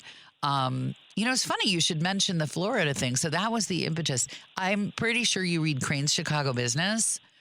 Yep. And you've probably noticed that there are a lot of a certain guy with a big museum named after him, and another guy who you probably step on his product every time you get into your car, are buying these oceanfront properties, huge oceanfront properties in Florida, combining them, dividing them, building things on them, and selling them. Do these guys think they control the weather? Is this some kind of weird climate denialism? Because I read these articles that these certain men have bought these humongous mansions on the water, and I'm thinking, what part of global warming and climate change doesn't apply to you? Am I crazy? No, listen, it's location, right? And the oceanfront views are still great. I was just talking to a realtor down in Naples and investors down in Naples, and they were like, after the hurricane, remember that horrific hurricane? They got the double whammy, like one after the other a couple of years ago. It came through, wiped out all of the beachfront property in Naples and went up the coast to Tampa, St. Pete. Yeah. There were investors the next day when the clouds parted and the sun came out and the birds started chirping again. There were investors knocking on people's doors in those condo buildings and in those who own those homes, those single-family homes that got wiped out, writing checks and taking over the property, right, and willing to buy it because it's location. That's great. Listen, one person's calamity is another person's opportunity. So, these people see an opportunity. I'm not knocking them. It's just their money. They can do whatever the hell they want with it. It is a little risky because of the weather patterns that we're seeing, but they seem to figure at the price that they're paying, it's worth the risk. it's their money. They can do whatever the hell they want with it. They can. It's true. In my opinion, you stand just as good a chance of keeping this investment as just taking your cash and throwing it off your mega yacht into the deep blue sea. But I suppose that's true. Yeah. And half of it, it's weird. A lot of them aren't even there that often. They just own these places. It's all over New York, too. They sit empty. And I don't, if it's some kind of strange belt notching, maybe they're all building helipads and figuring they can get out of there before it all goes into the sea. It's what my aunt would probably have called smart, dumb. You were smart enough to make all this money. You invested well. You built a company. And now you're going to build something that in 20 years' time is going to be a lovely place for sea coral to bloom. A nice reef. Maybe. It'll be a lovely reef someday. Well, here, you know what they don't have to worry about? What? Competing against you to buy that place. So, because they know that you're not going to be buying it. Again, I'm not knocking anybody for buying whatever the hell they want. They can do whatever they want. It's your money. You earned it. You fought for it. You have it. Some people I knocked crazy. them a little. I beg to differ because these are the same people who are. I mean, one of these guys was one of the main contributors to the do not have a graduated income tax in Illinois. So Ken Griffin. You said it. So that's it is. His name. I mean, listen. He took his billions. Yes, and he moved them to New York and Florida. And moved everybody to Florida. And you know who he took with him? He took his entire staff. He took his entire employment. He took his entire security staff with him, right? And those were retired cops that were working for him that no longer have jobs, and took a ton of jobs. He took a ton of money out of this economy. He donated a lot of money for a lot of projects in Chicago that people didn't know about. And he took his money and he's buying up a ton of property, buying out condo buildings in Florida and reconstituting the buildings, which, guy with that much money, he's got the right to do. I'm not knocking him. I wish he was still back here. I knock it a little bit because a lot of these guys, even the quote, close quote, good guys, their overweening philosophy is that they are in a much better position to decide how their money should be spent than the government. But that is an act of real hubris. They don't have the data that the government has. They don't necessarily know where all the needs are. And so for them to say, I don't want to pay any of my money in taxes. I'd rather give it myself. Well, fine. You're going to have enough to give yourself. And also you should be giving it to the government because the government also knows where there's need that you don't and where there are things that need to be built that you are not aware of. And that's kind of the purpose of the government. It's not government by Ken Griffin. It's not government by Warren Buffett. Some more of that money should be going to the government, ideally a different one than this one, but a good, well-run government may think of things to do and should be thinking of things to do and ought to be thinking of things to do that you might not consider. And that's where... Do you think Cook County is a well-run government? It's better than in your professional honest opinion. It's better than it used to be. It is by definition. Government is not perfect, but I think it does some things very well, and other things not so well. And that's where the voters get an opportunity to educate themselves and vote and learn. Stand by. We got some more business to take care of. Hang on. Do you think we need 17 county commissioners? We'll be back. We'll talk about this some more in a minute because guess what, David? I'm starting to really like you, but also it's not your show. WCPT, Joan Esposito's show. Because facts matter. You're listening to WCPT 820. Joan Esposito, live, local, and progressive. Filling in today for Joan, radio personality and author Turi Ryder. 10 minutes before 4 o'clock. I was rude. I need to apologize to David Hochberger. I was rude. You're fine. Well, thank you. You're not rude. Well, I am rude. You're fine. I am also rude. Don't take that away from me. I wear that proudly. Okay, you're rude. Thank you. Are rude. Yeah, I'm from Brooklyn, and I grew up in Chicago, so I can handle it. So that's what I knew. That's what, as the child of a man from Corona, Queens and a mother from Brooklyn. I feel that vibe now. Now I understand it. Let me quickly say that you're just about a little over an hour away from Paul Shivari hosting for Patty Vasquez on WCPT's Driving It Home. And then tomorrow on Choose Views, Richard Chu is going to be joined in studio by Congresswoman Robin Kelly. And he's also going to talk to Congresswoman Nikki Budzinski. That all happens every weekday. Well, not Paul Shivari, but Chu, from 6 to 8 Central on WCPT 820 AM. And if there's anybody, or if you want to hear me being just out and out rude to our lovely guest, if you need to hear anything again, it's always on the Heartland Signal website and podcast page and just about anywhere you get a podcast. Okay, you asked me, David Hochberg, what I think of Cook County's government and its 17 county board members. And Commissioners, right. sorry. It depends on who they are. I've liked some. I've disliked some. There are a lot of them.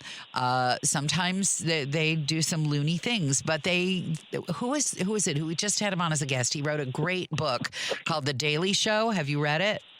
He was Daley Younger's chief of staff. He was on the board. He ran the park district. He ran the schools. And for some reason, his name is escaping me. Paul, can you look it up for me? Forrest Claypool. Thank you. And he really, you would probably like this book if you're a reader, David. He really had some insight into how the board works.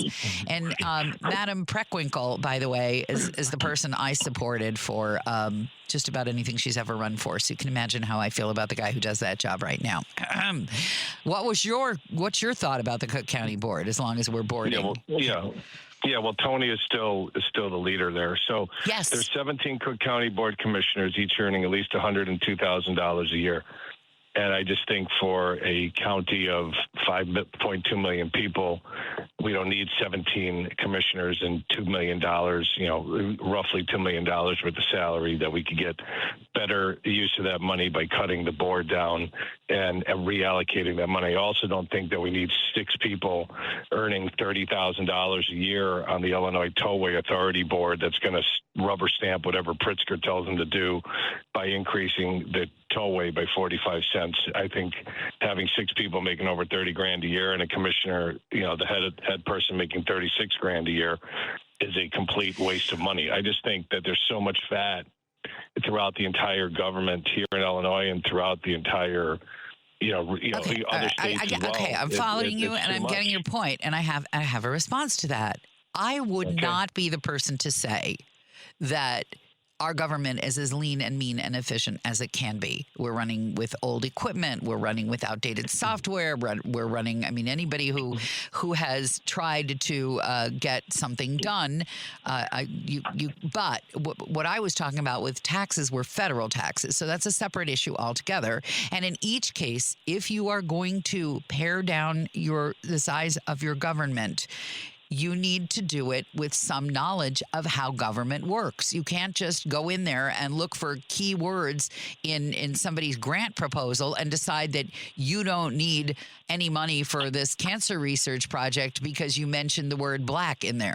This is not an intelligent way to trim down your government. So my argument with you would be, A, federal taxes are different. And B, when you're looking at state taxes and county taxes and school boards and the rest of it, you need to do this with professionals and not just going, cut it all by 50%, because you could lose 50% of your body weight if you cut off both your legs. And then you'd have no legs. So well, if you have big legs, if you have skinny legs, you probably have to cut something else. Are you a skinny-legged guy? Do you have skinny legs, David? No. Just checking. No, I don't have anything skinny. Okay. No, there's nothing on my body that's skinny, and even the skinny stuff is fat. But listen, you and I agree on a lot of things, right? It's just there are some people that got their tax bills up here that are going to social media on the North Shore because it's our turn to get hammered here in Cook County. It's a triannual review, and it's the northern section of Cook County, which is where I live. And there are people going on social media. There's one in particular, a realtor, said that she lives in a modest house, 2,500, 3,000 square foot house, nothing fancy. Real estate taxes went up $9,000. $9,000. Have you? Okay, So, I grew up there, so I am conversant with the mindset. Although they're Northbrook, not a fancy house, a regular house in Northbrook. The taxes went up $9,000. There didn't used to be a Democrat in all the North Shore, and that has changed. Not from Evanston to Highland Park. Everything from Wilmette through Glencoe was not, you would have, my mother was an endangered species in the League of Women Voters in Wilmette. I will tell you that right now. So, yeah, their taxes and the taxes in Chicago. I will tell you my worst mommy moment. You're going to hear it right now. We were moving back from the Bay Area. And my kid wasn't really conversant with standardized testing because we had him in one of those hocusy-pocusy schools. So he had to study and take a standardized test because we were going to move to the city, and I wanted him in one of the good high schools. And I said to my kid, I'm so embarrassed, but I'm going to tell it. I said to my kid, if I have to move to bleeping Evanston because you bleep around on this test, so help me God, I will not forgive you. Yeah. But my taxes are not cheap either. Nobody's taxes are where they should be. And we've got a mayor in Chicago who can't say no to the teachers union. And that's a whole show for another day. So maybe the next time we talk, we will talk about the pension program. He could spell cat if you spotted him, the C and the T, and gave him $7.50 to buy a vowel. This guy's so out of touch with what's going on. So, yeah, we got an election. Hopefully people vote. I want to know what we're going to... somebody that knows how to be a mayor. Yeah, this whole idea that you're qualified for somebody because you're an outsider, it's like saying, I fly all the time. What's to flying? Let me fly the plane. Yeah. So, yeah, these are, and we're right back to Donald Trump. It's a professional job. It should be done by a professional. It should not be done by a raving, self-dealing lunatic with no goal other than to enrich himself and to get good press. And it's humiliating that this is what we've got. Here come the taxes. The taxes texts. That's a tongue twister. I checked my taxes online. My property taxes went up almost 25%. Damn government. Again, you can damn the government until you need something from them. All those people who thought that that FEMA was a useless, pointless thing, guess what? You want to put your forest fire out? Go do it yourself. Illinois is one of the most corrupt states. That just came in. Cindy writes, yes, I am rude. Can I just leave it at this? If you want to count cut expenses, it's very simple. Cut the number of townships that we have. We don't need these obnoxious number of townships. It's ridiculous. Number one, count the number of governing bodies that we have. You maybe merge the water something district with the mosquito abatement district to cut some of the governing bodies down. Very simple thing to do, but it's somebody's overlord that's going to take a cut there because somebody's going to get cut. Just combine a lot of these things, and they tell the people that are paying the taxes, your listeners, hey, this is what's happening, and be honest with them, right? And maybe adjust the pensions a little bit, right? And do something there. Yep. I'm not saying to eliminate the pensions, adjust them a little bit. Yeah, absolutely. You know what? We agree. It's ridiculous. I'm going to leave this on the point where we're just all together going, and we agree. Because someday I have a feeling, David Hochberg, our paths will cross again. Thank you so much. That'll be great. All right. It's been fun. David Hochberg, friend of the show, friend of Joan Esposito's, and he allowed me to be a lot rude to him, and he forgave me. I'm Turi Ryder. Next hour, it'll be a little more serene. I promise you. Joan Esposito show rolls on WCPT. Remember when you get to work to hop over to WCPT820.com or the TuneIn Radio app and stream The Stephanie Miller Show. Weekdays 8 to 11 a.m. on Chicago's Progressive Talk, where facts matter. Hey, Google, play WCPT. Streaming Chicago's Progressive Talk from TuneIn. Joan Esposito, live, local, and progressive. Filling in today for Joan, radio personality and author Turi Ryder. 5 minutes after 4 o'clock, taking a moment to remember Dolly Parton, who died at the age of 80. She meant a lot to a lot of us. I really appreciate the texts and the thoughts and the memories that come along with thinking of Dolly Parton. She was a force in the world. And did you know at one point she ran a radio station? She owned a radio station? She bought herself a radio station at one point. I don't know if she kept it, but she did buy it. I saw her at a National Association of Broadcasters meeting. She said, She was so cute. She was new to broadcasting. She said, "I'm so glad to be here at NAB." It's called the NAB, but she was just cute. She wanted to learn all about it, and she was a heck of a businesswoman and brilliant composer, author of songs, and singer, talent, and wonderful. Just gave literacy and books and libraries and help during natural disasters. She really lived a good life in that regard, and it will be a different world without her. In a moment, we're going to have an opportunity to talk with one of our electeds from a place where maybe 15 years ago you would not have gotten to say DuPage County Democrat, but now we can. Congressperson Bill Foster of the 11th Democrat. Welcome to WCPT, the Joan Esposito Show. As you likely know by now, I'm Turi Ryder in for Joan. I'm so glad you could be with us, and there's so much to talk about. And may I also thank you for being a scientist in Washington. We need you more than ever now. Yeah, well, I feel a little bit lonely. Well, you got Sean Casten. Sean Casten, also a man of science. I door knocked for him. That is correct. Yes. Yeah, no, he is a quality member. We need to just flood the zone and you know who with else? Science. You know who else? Who else? Since you mentioned DuPage turning blue, the leader in that is returning to Congress. Where Melissa Bean was my role model when I first ran. She was the first one who ever won one of the collar counties as a Democrat. And she is now, and she and I were both defeated in the Tea Party wave election in 2010 and had long discussions about, okay, should we go back and try to return? And at the time she had young kids and said, okay, no, I can't do it. And she went off, had a successful career. And then when Raja decided to go for Senate, the seat that she had represented was open again. She said, you know what, there's work to be done. There certainly is. But she was really one of the heroes. Work to be done. And she was the tip of the spear on turning the DuPage County and really the suburbs blue. And it's a really different world. As I was just saying to David Hochberg last hour, you couldn't find a Democrat between Evanston and Highland Park when I grew up, and it's very different now. And I think one of the little ironies is that the Democrats used to be considered the working class party. And the horrifying truth is it still should be, because that's who looks out for people who work for a living.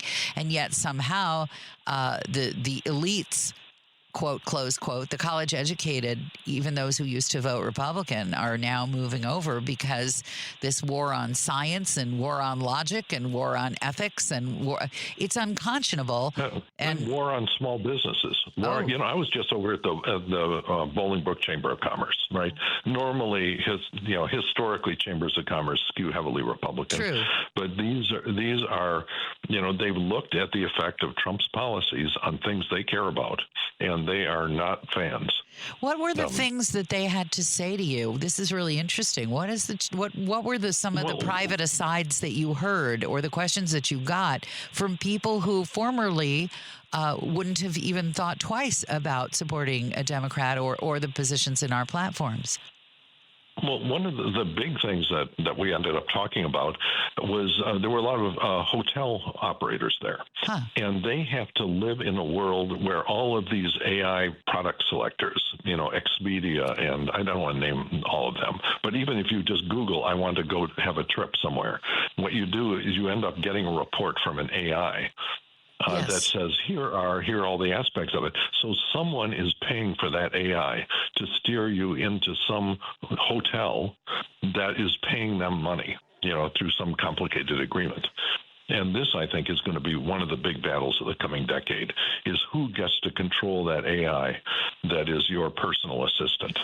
Well, because you certainly, you don't want your AI doctor taking payments under the table from a drug company to steer you into crappy, overpriced drugs. That's probably not a good example, because for a long time they did.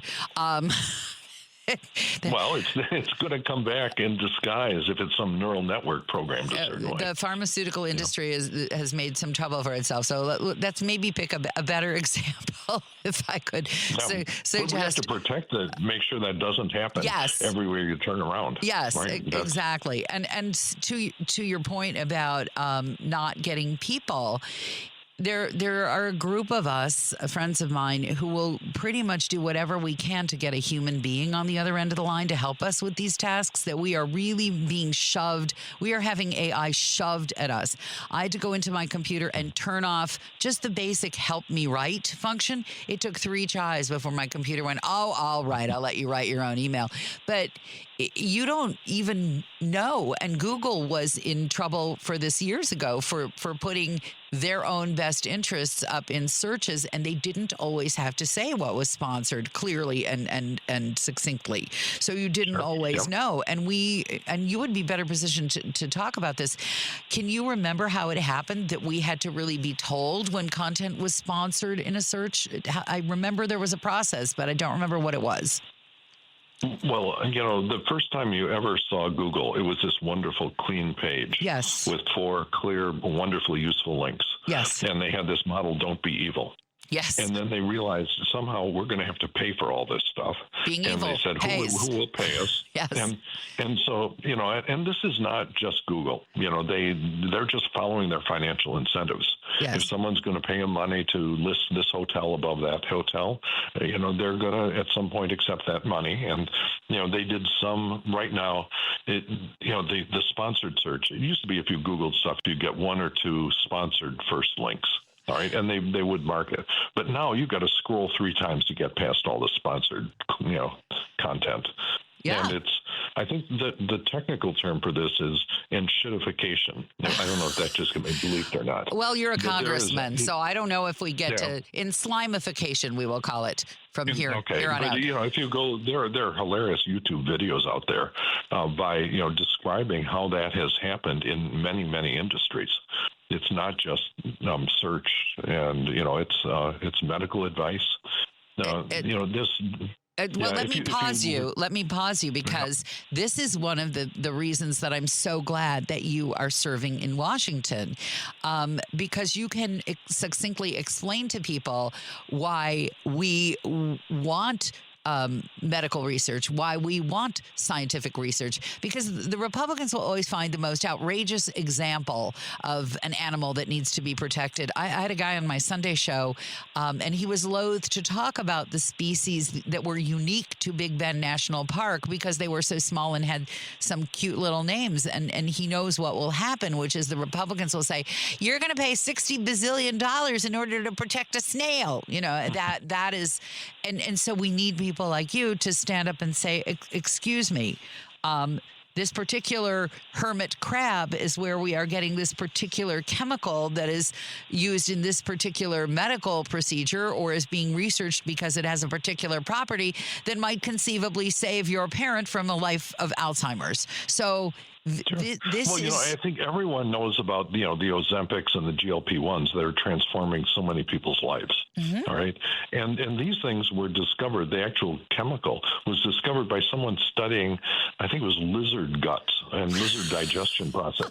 Exactly the sort of thing that would have been ridiculed by Republicans for a long time, and not just Republicans. It used to be a guy called Bill Proxmire was in the Senate. Oh, God bless William Proxmire. He was amazing. He was a very good senator, but he also ran something called the Golden Fleece, where he would make fun of these things. Yes, that's true. And so that actually there is an organization that invites me to speak in Washington every year, which is the Golden Goose Awards. And when these are scientific projects that sound silly and change the world for the better.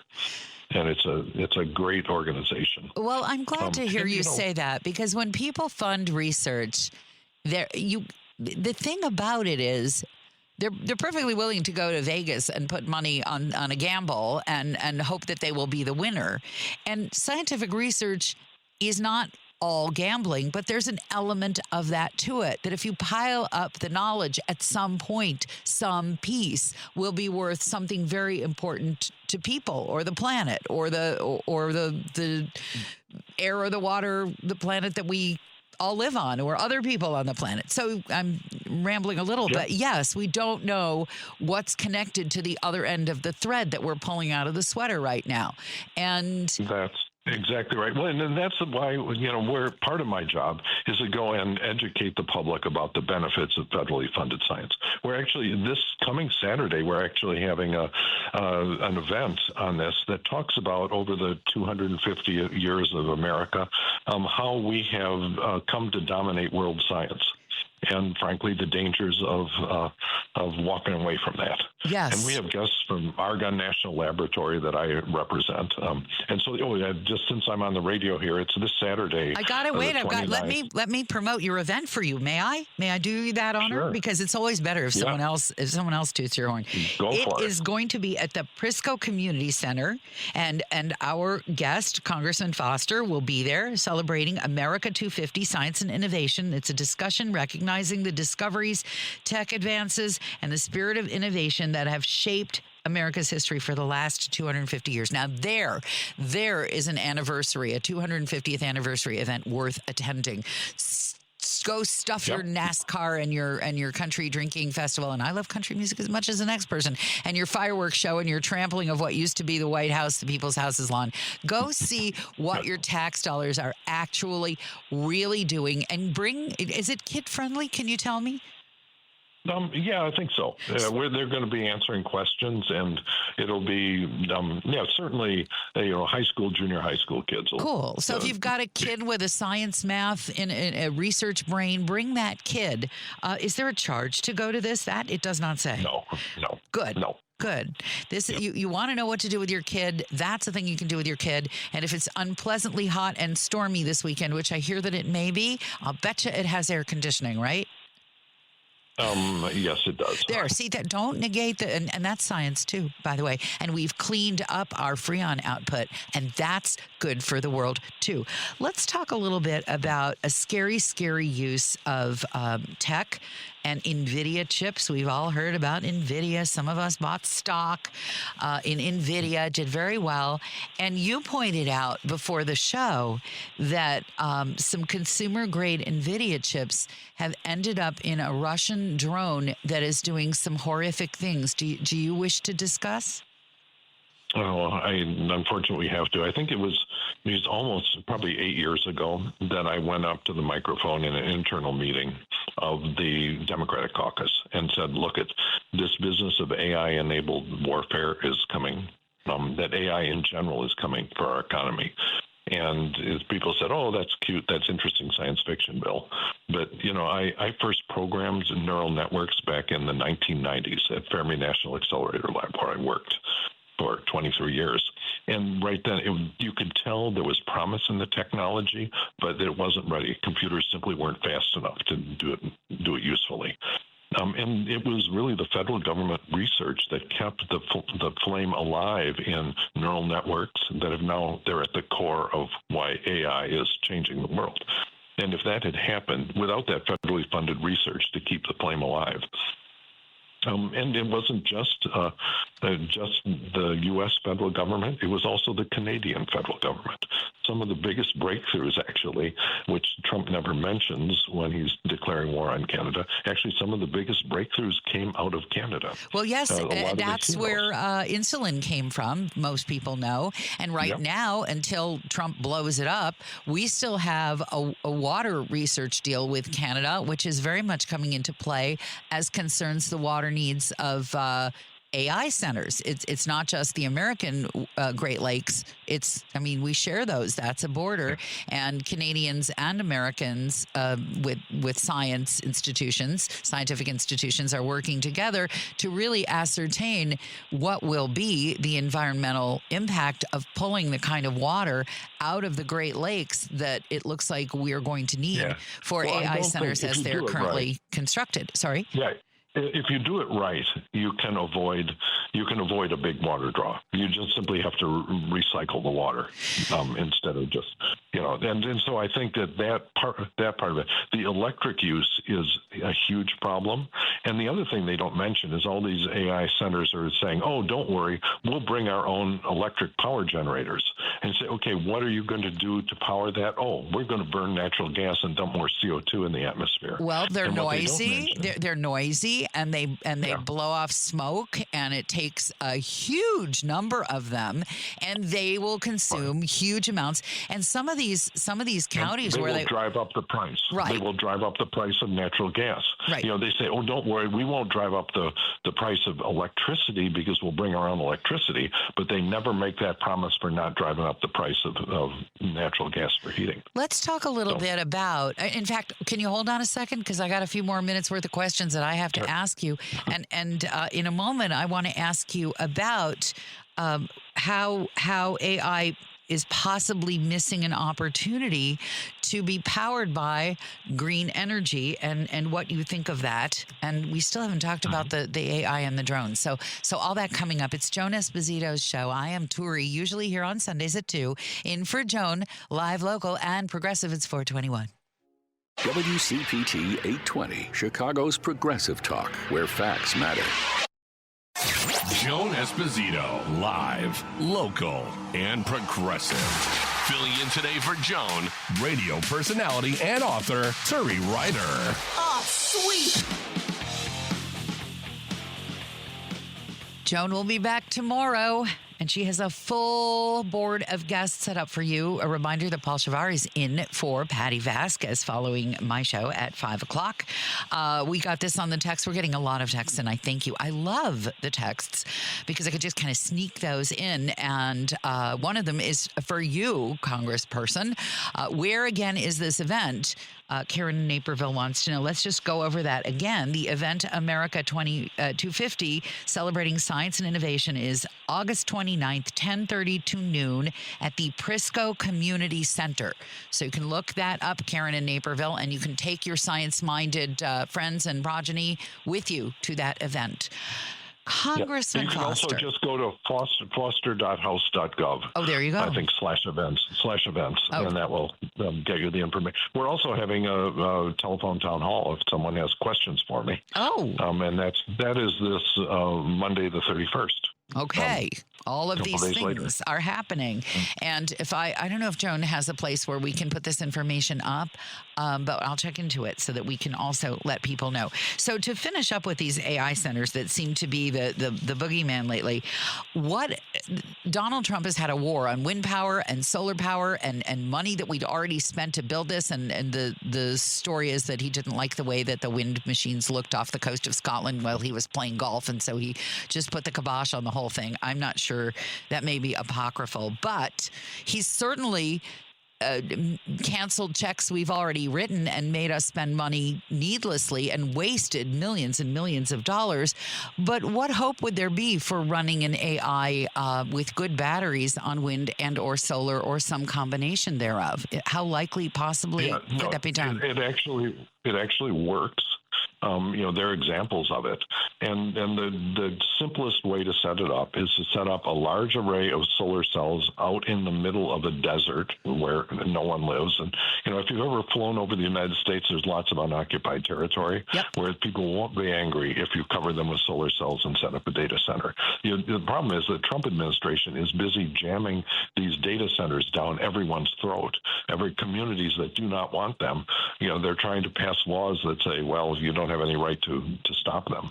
And it's one of the big fights that we're having in Congress, where the Republicans are siding with the interests that want to really isn't it just a little ironic that he doesn't like a wind farm off the coast of his golf course? How do you suppose he'd like an AI center in next to Mar-a-Lago? How do you suppose he'd like that? Not bloody much. What this is about. Not much. What this is about, frankly, this is Donald Trump delivering on his promise to all the fossil fuel industry. He sort of famously during his campaign, he said, "Look, you guys have to give me $1 billion, and it'll be really worth your time." He did. He said that to them. he said that, and they gave him a lot of money, and now he's delivering that. And so how do you deliver the money to the oil and gas companies? Well, you cut off their competition, and then you force the new markets to use the fossil fuels, which is exactly what he is doing. He is delivering on that campaign promise. Now, he also got elected on a campaign promise to cut energy prices in half.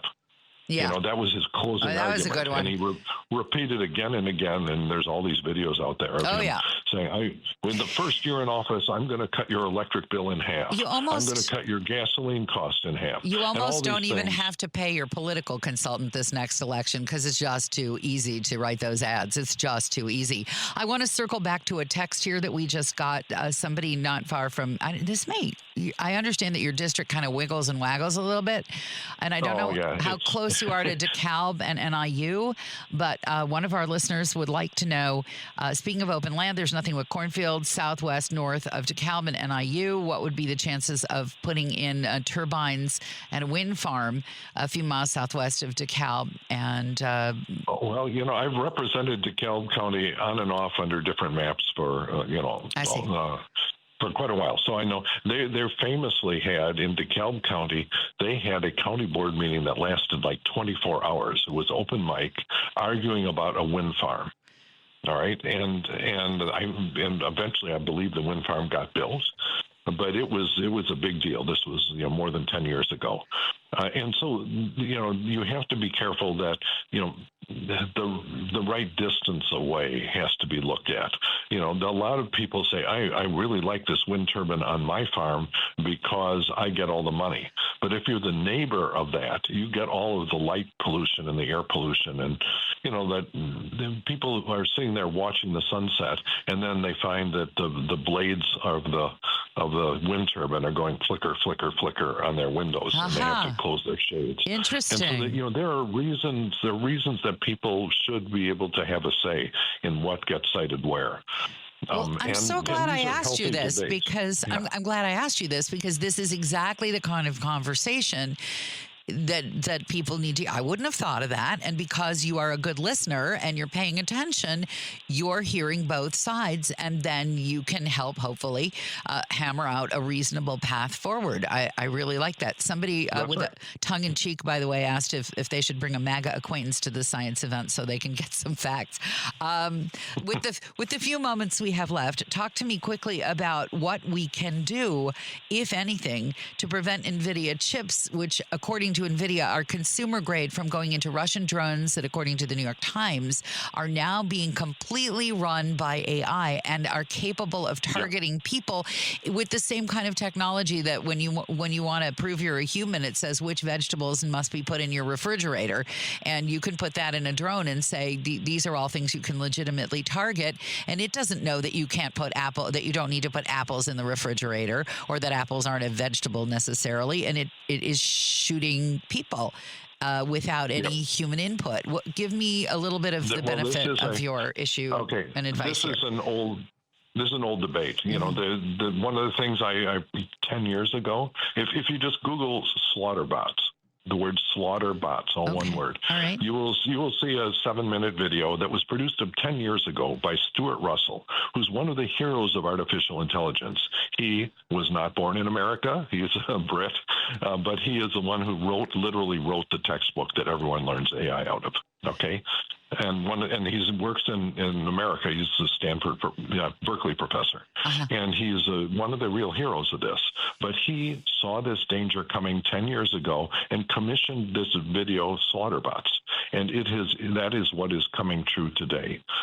In detail on, and it's a very scary video even 10 years ago, but he understood the technology. And, this is a really tough thing because when this story came out, I looked at the specification sheet for the NVIDIA chip that was being used, and it is something that is being sold for robots. Yeah, and so you've probably seen all these videos of the robot races the Chinese are having and everything else. According to NVIDIA, it's being sold to students and for computer projects that they could do at home and robot projects. And this was a quote in the New York Times, for beneficial purposes. And I'm just thinking, they need to hire some new PR. And what can we reasonably do? There was a New York Times investigative piece a few days before this one came out saying the Japanese are supplying high-tech chips by a smuggling route that apparently is an open secret to Russia. Japan, our ally for at least as long as that lasts until Trump does something to them, which he's already doing by canceling practice off South Korea. But let's just not even wander down that far. What can we do? I mean, right. What can we do? All right. One of the problems is that these things being used in drones are not really the highest end chips that exist. All right. The progress is really fast. And for a long while, 10 years ago, it was possible to buy chips that were capable of doing facial recognition and identifying specific targets. The scary thing here is having this being used for assassination of specific people. That's what the Slaughterbots thing is about. Well, then they're cheap. They're not expensive anymore. They're cheap. These are dual use. They're what's called dual use technologies. Unfortunately, they're cheap. These are the same things that are running commercial drones. They're slightly upgraded versions. They're the things that are running all the cameras that are recognizing license plates and stuff like this. And you can buy them from probably 5 different countries as commercial devices. So what can we do? What can we do? What can we do? This is, what we should have done 10 years ago. Right, but I've got to say, I got to refocus you. No. Now it's 2026. Is there, and are we just doomed? What do we do? Hold on. I love your speech. We had to just delete that. You don't want to BS us, you just said. That's okay. It's hard to get a physicist so angry that you have to bleep them out. Yeah, you know what? Identify this sound? Yep. This is me patting myself on the back. Okay, go ahead. That I got you that angry. Go ahead. All right. So the thing that we can do is the really scary things are what's happening with these high-end AI models escaping and hacking other systems. Yes. And, trying to make copies of themselves and stuff like this. Yes. That is the scary thing. And that relies on chips that are state-of-the-art chips. And there's a bill that actually I'm the sort of spiritual father of. I think it ended up being passed out of the Senate from Tom Cotton. Okay. But it's called the Chip Security Act. And it is now in the Senate version of the NDAA, one of these must-pass bills. Uh-huh. And I think it's going to be something that Trump has to sign. And what it does is it tells the companies manufacturing these that they have to be sure that there are mechanisms inside the chips that can prevent them from being abused by bad actors. Okay, I got it. That's where we're going to have to leave it there. But the name of the bill is what if people want to contact their representative? Security Act. Chip Security Act. Even though Donald Trump just said, "Hey, I think we need to give the Chinese everything we've got." I'm going with you. You for my money, I'm going with you. Thank you so much, Congressman Bill Foster, Democrat of the 11th. You've just heard it. That's what you can do, or you can hide under your desk like we used to do for nuclear fallout. I'm Turi Ryder. It's Joan Esposito's show, live, local, and progressive. This is Chicago's Progressive Talk, 820 AM, WCPT Willow Springs, and online at WCPT820.com, where facts matter. Joan Esposito, live, local, and progressive. Filling in today for Joan, radio personality and author Turi Ryder. 4:35, I am Turi Ryder. It is Joan Esposito's show, and she'll be back tomorrow. If there's anything that you want to share with a friend, or you liked it so much you want to hear it again, or you can't believe I made a physicist angry enough to use bad words, any of that, you can always catch the Joan Esposito Show in full episodes and featured interviews on Spotify, Apple Podcasts, TuneIn, iHeartRadio, YouTube, and Amazon. Just search Joan Esposito and the fill-in hosts. If you want to repeat this show and go, oh my God, I can't believe they let her do that. Then you can search Joan Esposito on your podcast platform of choice, or visit the Heartland Signal podcast page at heartlandsignal.com/podcasts. Easy peasy, right? Some of the latest editions feature John St. Augustine's conversation yesterday with Donald Remy, former Deputy Secretary of Veterans Affairs and former CEO of the NCAA, the Chicago Teachers Union President, Stacey Davis Gates, etc. We got Emmy winners. We got Grammy winners. We got Tony winners. We got, I don't know, for all I know, Nobel laureates. It's all there. If you liked it, you can hear it again or share it with a friend on the Heartland Signal podcast page. Well, I still want to keep talking about these computer chips, and I've got just the person with whom to do it. He is a friend of the show. Professor William Muck, professor of political science at North Central College and chairperson of the political science department there. Professor Muck, Dr. Muck, welcome to WCPT and the Joan Esposito Show.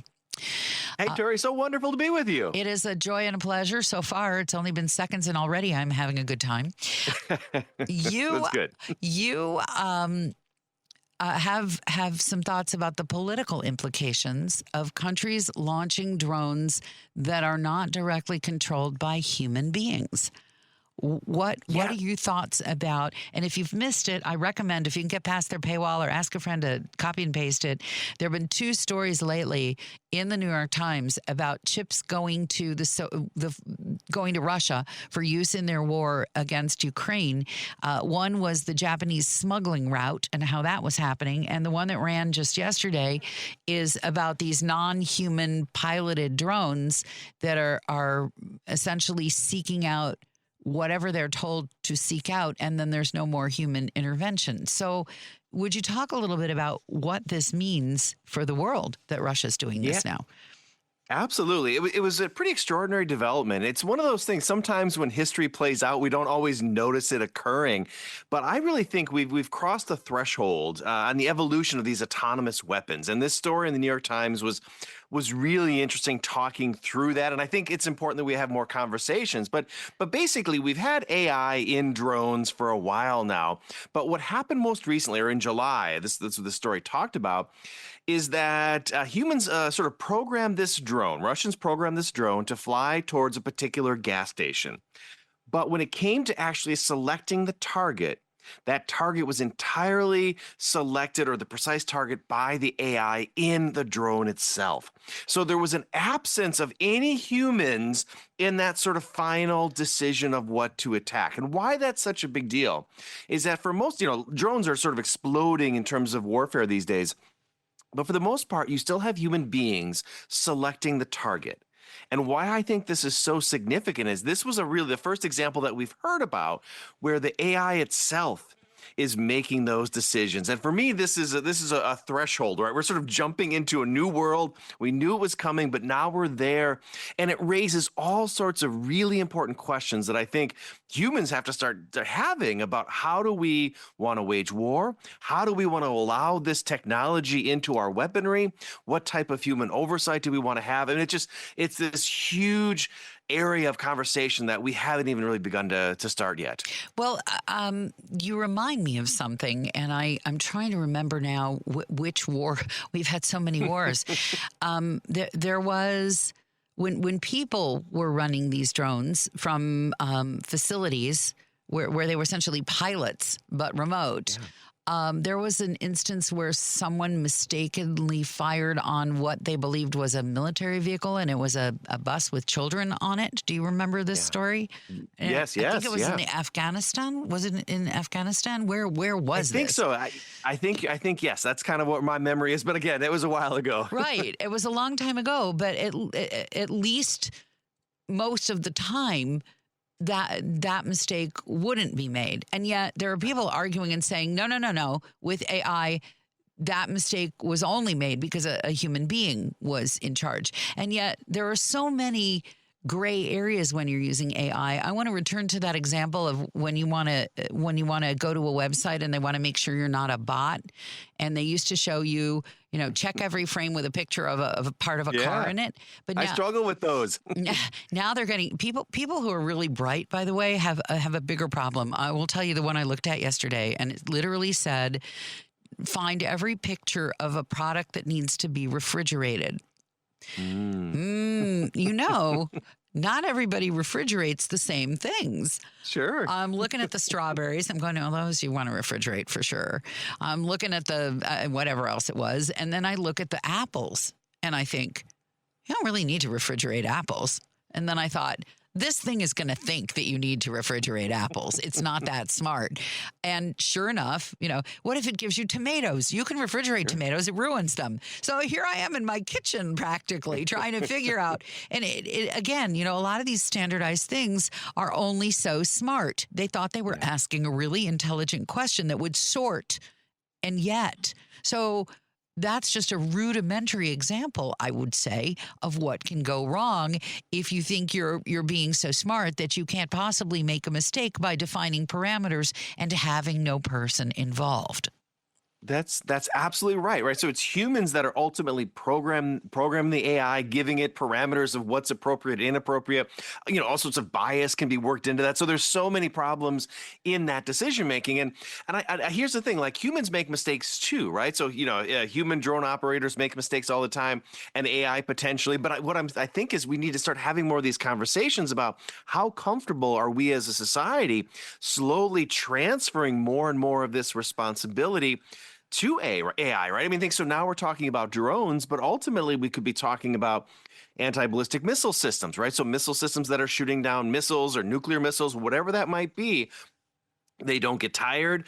You could say, let's give a lot of responsibility to them. We want to remove this from the human. But once you do that, you also create different types of errors that can occur, right? And I think we're on the cusp of this new movement of having more and more AI in our lives. And that also includes military technology, right? And I just think there are so many, I guess when I saw this story, I thought, boy, we're in an entirely different world and we don't have any rules or norms or practices to govern that. And there are going to be a lot of problems. So when you talk about these sorts of issues, I'm assuming you teach a class where this kind of stuff comes up in your political science class. Yeah. What does that look like with your students? How do you tease out these issues in terms of who we're electing and what kind of committees we need to form and who should get input into these processes? How do you work with your students to really pick apart the deeper problems of this? This is a great question because yesterday at North Central College was our first day, and I'm actually teaching a class this semester on international law. And one of the things that we do in that class is something called just war theory, where we start thinking about the rules of war and how do you make these decisions. And so I brought this example up. It's been on my brain. I thought, I'm going to present this to my students. And I said, here is where the technology is at. And I kind of left it open. I said, how do you feel about this? That AI might be making these decisions about who lives and who dies. And I'll tell you what, the students across the board were like, we're not comfortable with this. We don't like this. It's scary, right? This is this new world that we've entered. So I think they're uncomfortable with it, but I think it doesn't mean we don't use that technology, but I think we have to have some really hard conversations about the ways in which we use that. So just war doctrine, the rules of war, we have all of these very specific rules for how we engage in conflict, right? So if you're on the battlefield and somebody is waving a white flag, you can't kill them. If you do that, you've engaged in murder and committed a crime. But we haven't thought about those same rules for AI. If AI makes a mistake, if technology makes a mistake, right? All of these things are just so new to us that, again, we as an international community, states, all of us have to start thinking through these issues. And I'm not pretending I have all the answers, but my point in all of this is like, hey, there needs to be a lot more conversation to see what we are comfortable with. And if we're not comfortable with autonomous drones making decisions on who lives or dies, then maybe we should step away from some of that technology for a while. That's interesting that you would say that, because I am hearing from several technical people that I follow and listen to that what we need to do is hit pause on some of this stuff. That it's not about whether we'll ever have a good answer or that we'll ever have better technology. The technology is depending on how you look at it, improving all the time. But the lack of any kind of brakes is a problem. I don't know if you remember, there was a trend for a while on these bicycles called fixies, where the pedals were directly attached to the wheels, and the only way to stop your bicycle was to physically with your legs prevent the pedals from turning. And people were dying. That's what they were doing. But there needs to be, we have invented breaks. We have invented pauses. We have, and you're, in addition to a political historian, you probably can think of some examples of when we've just said, let's wait. Can you think of some? I'm coming up dry, but I'm sure there must be some.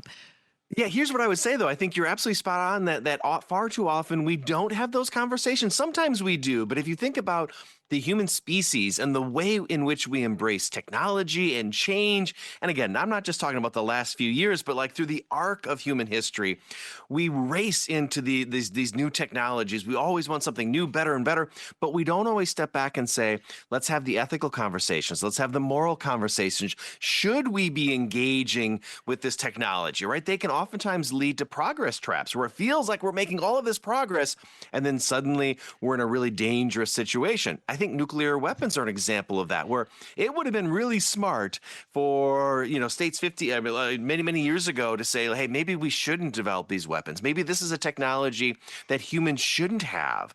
But we didn't do that, right? We continued through the Cold War to build tens of thousands of these weapons. Some of the scientists who helped create it stepped away and said, you know what, I've done something that I thought was good that is not going to end up being good. And so they made personal decisions to step away from that kind of research. I'm sure you could name them. They're famous men. Sure. But I want to take a little pause and then ask you about two things. In this New York Times article, they talked about that you want to be sure you're programming this AI to do what is internationally acceptable. I guess this is really one question. Internationally legal in war. And what do you do? So here are the two questions. What do you do if the country waging war clearly does not care about the international laws of war? Example, Russia. And what do you do about the argument that says, well, if we don't supply these things with some breaks that we can build in, China will do it. So I'm going to hit you with those two in just a moment. So just hang in there. That's Dr. William Muck. He's a professor of political science at North Central College, chairperson of their political science department. More from him and your texts in just a moment on WCPT. This is WCPT 820, where facts matter. Joan Esposito. Live, local, and progressive. Filling in today for Joan, radio personality and author Turi Ryder. 10 minutes to 5 o'clock, and we are still with Professor William Muck, professor of political science at North Central College and chairperson of the Department of Political Science. We're talking about these AI-powered, intelligent, if you will, drones that Russia is now unleashing on Ukraine with no human interaction beyond the initial programming. Nobody there saying, hey, wait a minute, that is your target, but there's a group of school children walking next to it. Now, this article in the New York Times talks about international law and how do we respect international law. And so I'd like to know, what if you don't respect international law, as Russia clearly does not? They aim for hospitals, they aim for schools, they aim for theaters, they aim for residential areas. That's their war strategy. What do you do about that? And what do you do when people say, well, if we don't build these things, and if we don't supply these things, China's going to eat our lunch?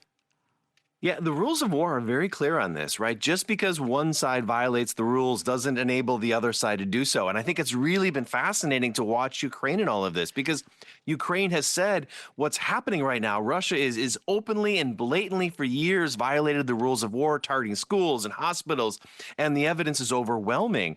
But Ukraine tries to be very, very careful to discern between combatants and non-combatants, because they realize it's not just about winning on the battlefield, but it's also winning sort of the moral argument.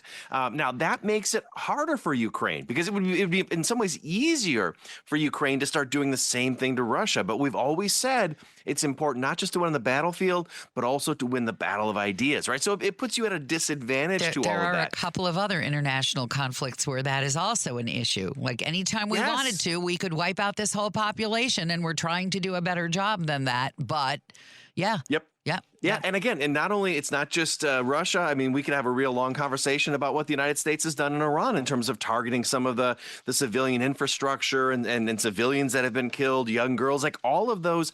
States should be held accountable for those indiscretions, those violations of international law. So in a perfect world, you would have global institutions and states that held these actors accountable. Now, what makes that so much more difficult in a world of Donald Trump and Xi Jinping and Vladimir Putin is that the powerful are now dismantling so many of these global institutions that would help hold violators accountable, right? So the ICC has actually an arrest warrant out for Vladimir Putin for some of the war crimes that he has committed in Ukraine. But the United States at the same time has sanctions and is going after the ICC, the leaders and the prosecutors of the International Criminal Courts. Right, so we see here that powerful states are now undermining and dismantling some of these very institutions that are there to help us process and adjudicate some of these things. So it's, the ripple effect of Donald Trump and Xi Jinping and the powerful saying that might makes right is impacting all sorts of issues that we wouldn't even think they apply. This isn't new. I mean, the UN Security Council, if any of the people who have permanent seats on the UN Security Council didn't like the media or how is it that you put it before? If we didn't like the world opinion, we could simply veto it. I mean, every other nation in the world. So this isn't new, the idea that if you have power and money and pay for something, you get to write the rules your way, or at the very least, you get to veto the rules that other people would like to impose on you. So the International Criminal Court is another version of that, where there are countries who just haven't signed on for varying reasons. So, I mean... Including the United States. Yes, because what if somebody decides that our president is a war criminal? We don't like that. So you can sign on to anything you want. But as anyone who's ever signed a contract with someone who is unethical, if you're not an ethical person, the paper means nothing. And we now have a president who often believes that the paper means nothing as well. Court orders, right, exactly. Treaties, bah humbug. So, any other ideas? Yes. It raises sort of these deeper questions about what kind of world do we want to live in? Do we want to live in a world where it is legitimately the Wild West and might makes right, the strong do what they can and the weak accept what they must? Or do we want to say we want to live in a world of law and order where we can hold people accountable, right? And I think for many, many years, especially post-World War II, we were drifting in a direction where we said, hey, these institutions are not perfect and power still matters, but it's important to think about justice and human rights and let's extend some of those laws we have at the domestic system to the international system. And now we're once again drifting away from that. And I think there are dramatic costs to all of that, especially as we're now starting to find this new technology that can do all these really scary things. That's when we need these institutions and law and order and people committed to justice. We need them, and we're undermining them. I wish that I had a happy ending for this one. Me too. Any words of what are you seeing amongst your the students? Any hope there? Are you finding people with innovative ideas, or at the very least, people are willing to entertain schools of thought different from the ones they come in with? Oh, absolutely, right. And I will say, as depressing as some of our current political leadership in the United States and around the world is, I'm inspired by young people, because young people, they're sort of past all of the silliness of politics, and they just want to solve problems. They just want to get out there and at the local level or wherever they can address those problems and do so in a meaningful way. So it can be depressing when you start looking at the news, but I'm very inspired when I see young people. And I sort of hope that as time goes by, this transition occurs and we can move past this moment and move to new and better leadership where it's not just about playing politics, but it's about real governing, right? Let's try to solve some real problems. And I hope that as younger generations get involved, I think that ethos will start to return, or at least that's what I hope occurs. Well, I will have conversations with you down the road, I'm sure, because you bring the facts, you bring the hope, and you're bringing along the next generation. And I'm really grateful for that. And I'm glad that there are still people who are young and learning and want to participate and interested in hearing viewpoints, not their own. It gives me hope, and it's why I sit here behind this microphone every Sunday at 2:00, and why I'm so honored to be in for Joan today. Thank you, Professor Muck. I really appreciate your time. So good to chat with you. Anytime. It's 4:57. Before I leave the hot microphones of WCPT, sweating over a hot microphone just for you, I just want to remind you and check out some of the thoughtful texts that we've gotten. This came in earlier when we were talking about Trump picking fights with Canada. Are we not involved in wars in the Middle East where Canadian forces are fighting alongside U.S. troops? I do not believe that in the Middle East we have any troops fighting alongside Canadian forces. We are in NATO with them. What will happen when Prime Minister Carney decides to withdraw his troops in retaliation for the tariffs? That's less likely than the current idea that they may withdraw some things that we don't even know we need. Kind of like when Trump started cutting money for FEMA and the Forest Service, and magically we have a lack of firefighters and first responders, and nobody knows how that happened unless you remember back to after the election when we just fired all those people. That's more likely. So if we cut power that comes down, that's hydropower that comes down all the way to the northern seaboard of this country, we will feel that, and we will feel that in some places that we don't want to feel it. It will really be a hard one. This one comes, I'm trying to get to all your texts before it's too late. The ICC doesn't care if your country is a signatory. You are a war criminal. Am I wrong? That is true. The ICC can declare anybody a war criminal, whether you're a signatory or not. The question is, can you enter a country when you have been of a non-signator and expect that there will be perhaps an arrest, and your odds of facing legal consequences and being held, for example, in The Hague, go way down if you're in a country that's not a signator. I hope that explains it. More of Joan tomorrow. She will be back. And Paul Shivari in for Patty Vasquez in just minutes. Thank you so much for spending a few hours with me. I'm Turi Ryder. Join me on Sunday at 2 on WCPT.